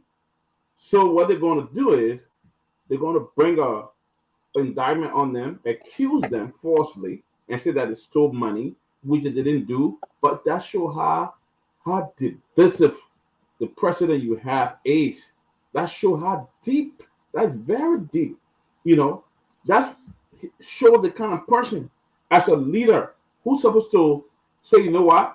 I will take control of the whole situation, he had come and divided them to the highest level, and if possible, he will go to the extent and jail them. They will create lie because they are in cahoot with the Supreme Court. There's a Supreme Court. Some people want on that Supreme Court now want to be the Chief Justice because Shannon Right. Gill will be retiring very soon. Some of them want Right. that job. So they say we got to go low on the president because we want that job, or they have promised some of them already. Because it makes no sense that you made the decision and the president went against it. We came back to you to let you know, and you say you're not going to accept it. Those are the thing I want to say on the show. I can say it. Toga, look, I mean, guys, I'm sorry we're out of time, but Toga, look, I hope you'll be joining us, man. I think Toga, come back, man. It's good. Yes. Sense to the discourse. Yes, come back. The issue about Grace Bay, the president's chief of staff and his minister of state, diverting pensioners' money into buying vehicles. That's something that's an issue. And like you said about the NASCAR, yes, don't forget the NASCAR guy supported President Boyka. And he's, in 2010, he's one of the guys who took care of him. So you understand all of that. And it is not right, President. But again, you see, where do we go for a remedy or a redress? No way. Of course. But two, we got no lawmakers. I know Senator Amara Kone and DeLon spoke about this issue with the Minister of State. And they even asked for him to resign. They called the president to resign. But they have only said about it, but they have the leftists, nothing have been done about it. So, if I'm pushing something, I'll comment Musa Belete. Musa Belete wrote. Yes, he went through. He said he told GAC, your audit, you should commission audit on legislation. I saw a letter the GAC and boss wrote him acknowledging his communication and that they would do a system audit. The idea, he followed through. You don't just talk about it, just talk about it on Facebook and then the public can praise you on your post. No. Whenever you write this thing on Facebook, follow through. What's the outcome? Because honestly, if Minister Connor or DeLong, Senators Connor or DeLong, they are serious about what they said, they will say, look, Madam Pro Tem, we're calling for an investigation. We're calling for an investigation into what happened at NASCAR, about the cars business. You call for it. Okay? But you have been very silent on this whole LTA thing. Because why? They have their interest. You think they don't want for your friend Patrick Hunter to get a job? He wanted to happy. Like, buddy, so they were happy. But it's not fair to the country. But again, Amar is doing a great job. I didn't hear him talk much about this I've been reading his post, yes, but it seems not to. I want to see let it follow through. Amar did a great job again. That's the problem. But Toga, look, I think you brought a lot to the discourse tonight. We appreciate it, man. Yeah, come back again, my man. Come back. We have time, but on Friday, man. Yeah, people, man. we'll be around. And I said again, I always thought that you would have done a good job. You have been elected in your district because I saw what you're doing in your district. You did a lot of good things in that district even before you thought about running. So until you get it, Liberian people do not like good people. They love the people who can use them, eat that money, and make them poor. That's who they love. Liberian people ain't like good people. And like what you said about the follow-up issue, like what Representative Billity did, the follow-up issue, like you see, there's the guy, for example, Representative Foko, who talk about the impeachment proceeding, for example. I mean, right after making that statement, the next thing is to move towards somebody putting a bill of impeachment together, putting it on the floor, those kind of things. You see, one of the reasons Yeka Koluba, for example, had all the issues with the Buffer Chima's administration was because Buffer were not putting Yeka's issues on the floor. Yeka raised a lot of issues. Today, Yeka is taking most of his issue mostly on the executive as compared to the speaker, because the speaker is allowing everybody to put their issues on the floor. That's one of the things I can commend you about. It makes all the things. He's a good man. Yeah, but if you wrote your issue and you send, it will get on the floor of the legislature. Whatever the debates are on the floor, also that's a different ballgame. So most of the guys in the legislature should put their issues on the floor. It should be debated, and we depend on now the legislature that directly represents us, the people, and the judiciary. Though it's true, and some of the inconsistencies and all of that, but our major problem today has to do with the executive. People made a lot of promises about things they were going to change. They're sitting down in positions of power, and all these things are not happening. That issue that is happening, for example, at NASCOP is very troubling. I mean, to have even gone behind a sitting president to take 500,000 of pensioners' money from NASCOP, buy SUVs. I'm understanding that some of those SUVs are even in the current president's convoy. We And you will follow passing through. around with it. And And you mind all you, around, we're talking about we- 100 days. The 100 we're days, still- yes, I know President Bwaka came on a whole mantra of, fighting corruption and this kind of stuff. Wow. But it will Wow. soon How get did I finished. put to say? When the people get tired with all the corruption you want to fight, the next thing, like my brother Ellis Jones was saying, people will start talking about hunger. You know the reason people are not talking about hunger yet, Alex? Is because people want you to fight corruption, but they want you to be holistic with it. Your corruption you want to fight might not be about certain people. You can't Yeah. say that corruption will only be to fight the people that still get new job from the CDC's regime, but corruption right under your arm where you take 500,000 from NASCAR, you use it at your own will and pleasure. When all your corruption fight finish, when everything finish, the next thing now, the young people, the old people will start talking about jobs. Look at, for example, the president goes to a company like Western Cluster and say he will close down the company. I agree. Western Cluster might be doing some very wrong thing in the region, but is closure our solution? No. You can put in mechanisms and some steps to ensure that the company does the right thing. You know why closure is wrong? Because when you close the company down, thousands of people will lose their jobs. Job. But mind And at you, the end of the day, these people will become pressure on the state. but mind You don't have a Yeah, system but like in the West when they make other jobs. People are supposed to lose job, or the man you're supposed to be feeding the man. And you understand? You have a system where we survive on these jobs. most of us As soon you close that company, so as people celebrating and think the president rescue about to team. take a tough position. How does that tough position help to put food on somebody's table? Exactly. How?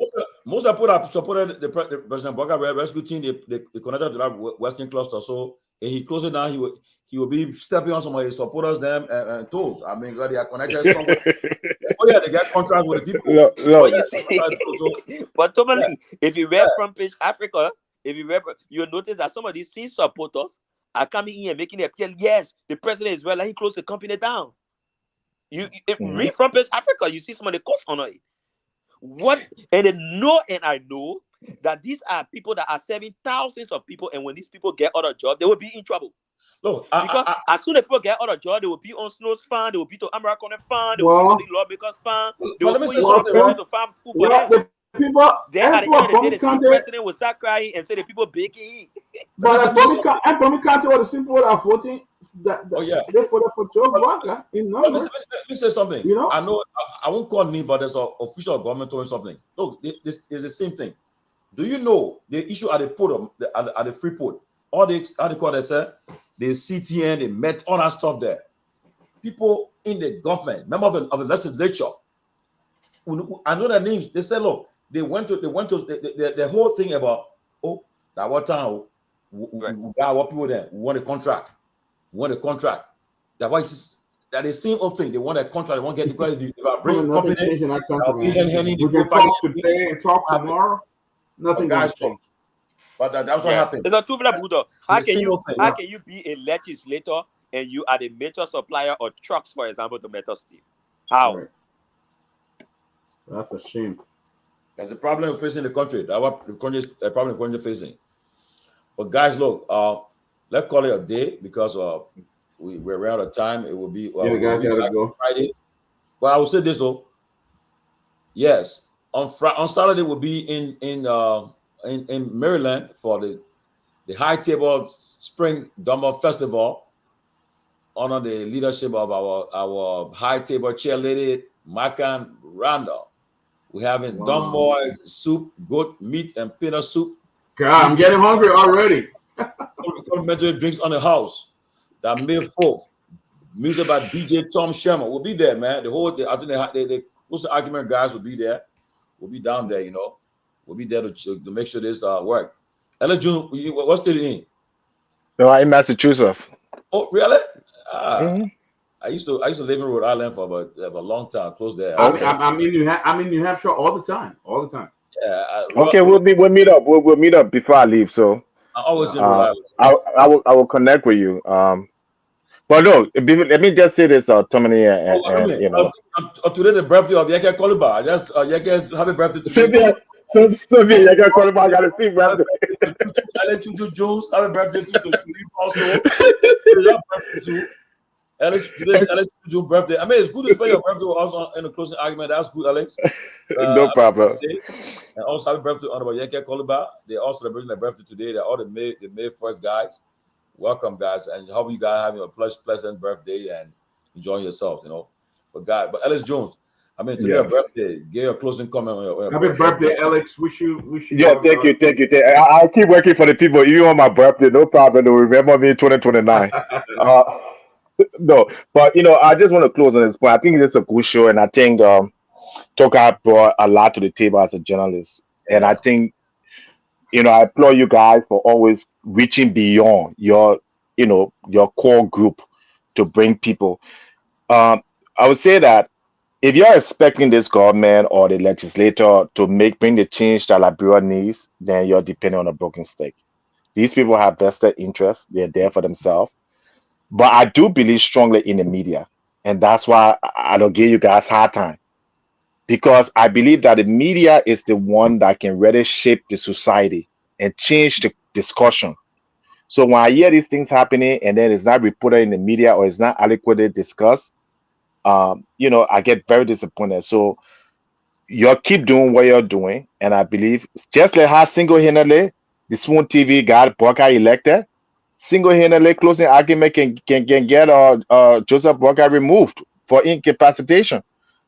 So you have a big responsibility, huge responsibility. The country is depending on you, and how you play this to the tone of the people is how they're going to go. You're more powerful than you think you are. I know I'm powerful when I say, well, one time I get all the calls that coming in.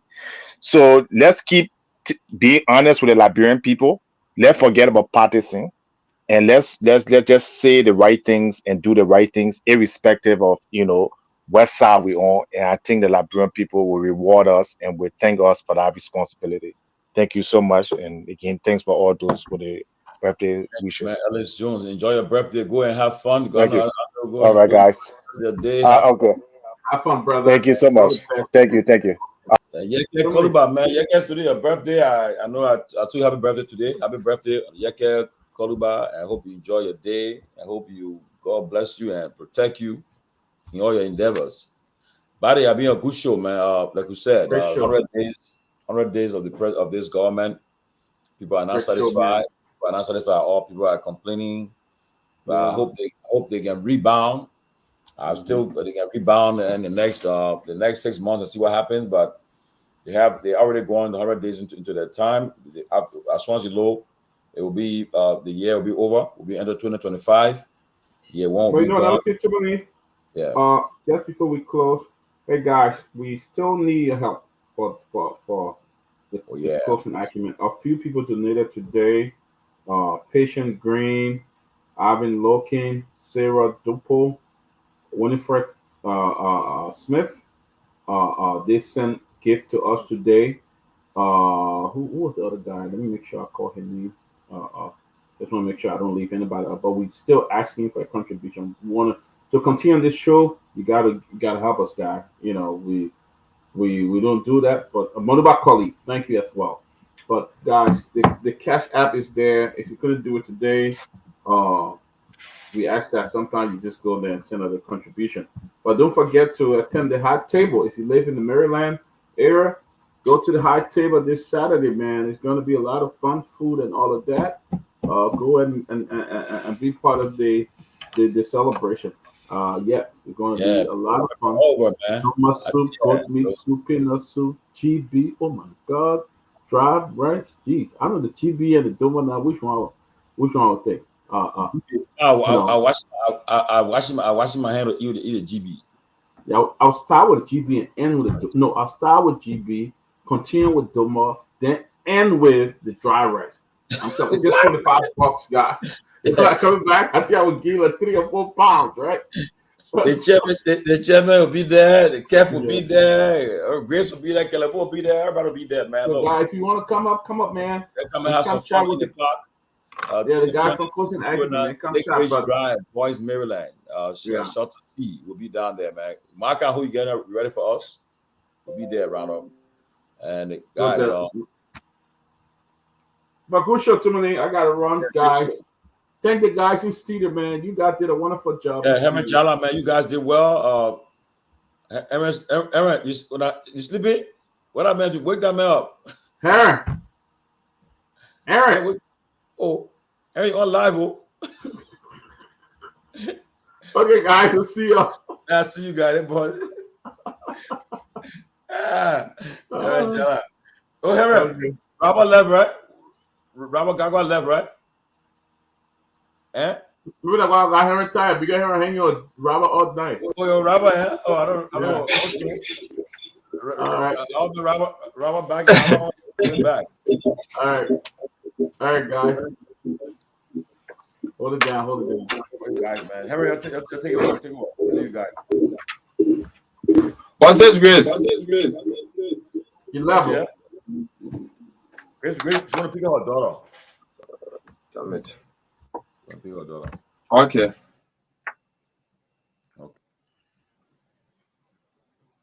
Oh. Henry. You can hear me? Henry. That great job. Yes, it's Grace. Can you hear me? Yeah, you boss me, Henry. You on live, Grace? Yeah, I want you to inbox me. I'm Inbox not me, getting Henry. it. Hello? You getting me? Yeah, you can hear me?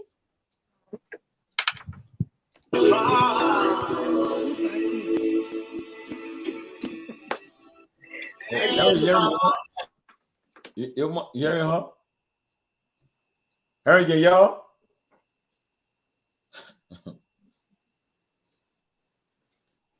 Harry, y'all? Henry, can you hear us? We don't play luggage movie, though. We will see Friday. That'll go, yeah. Good day, Okay. I'll message you out here. I'll let me see it. Okay, you message me already? Yeah.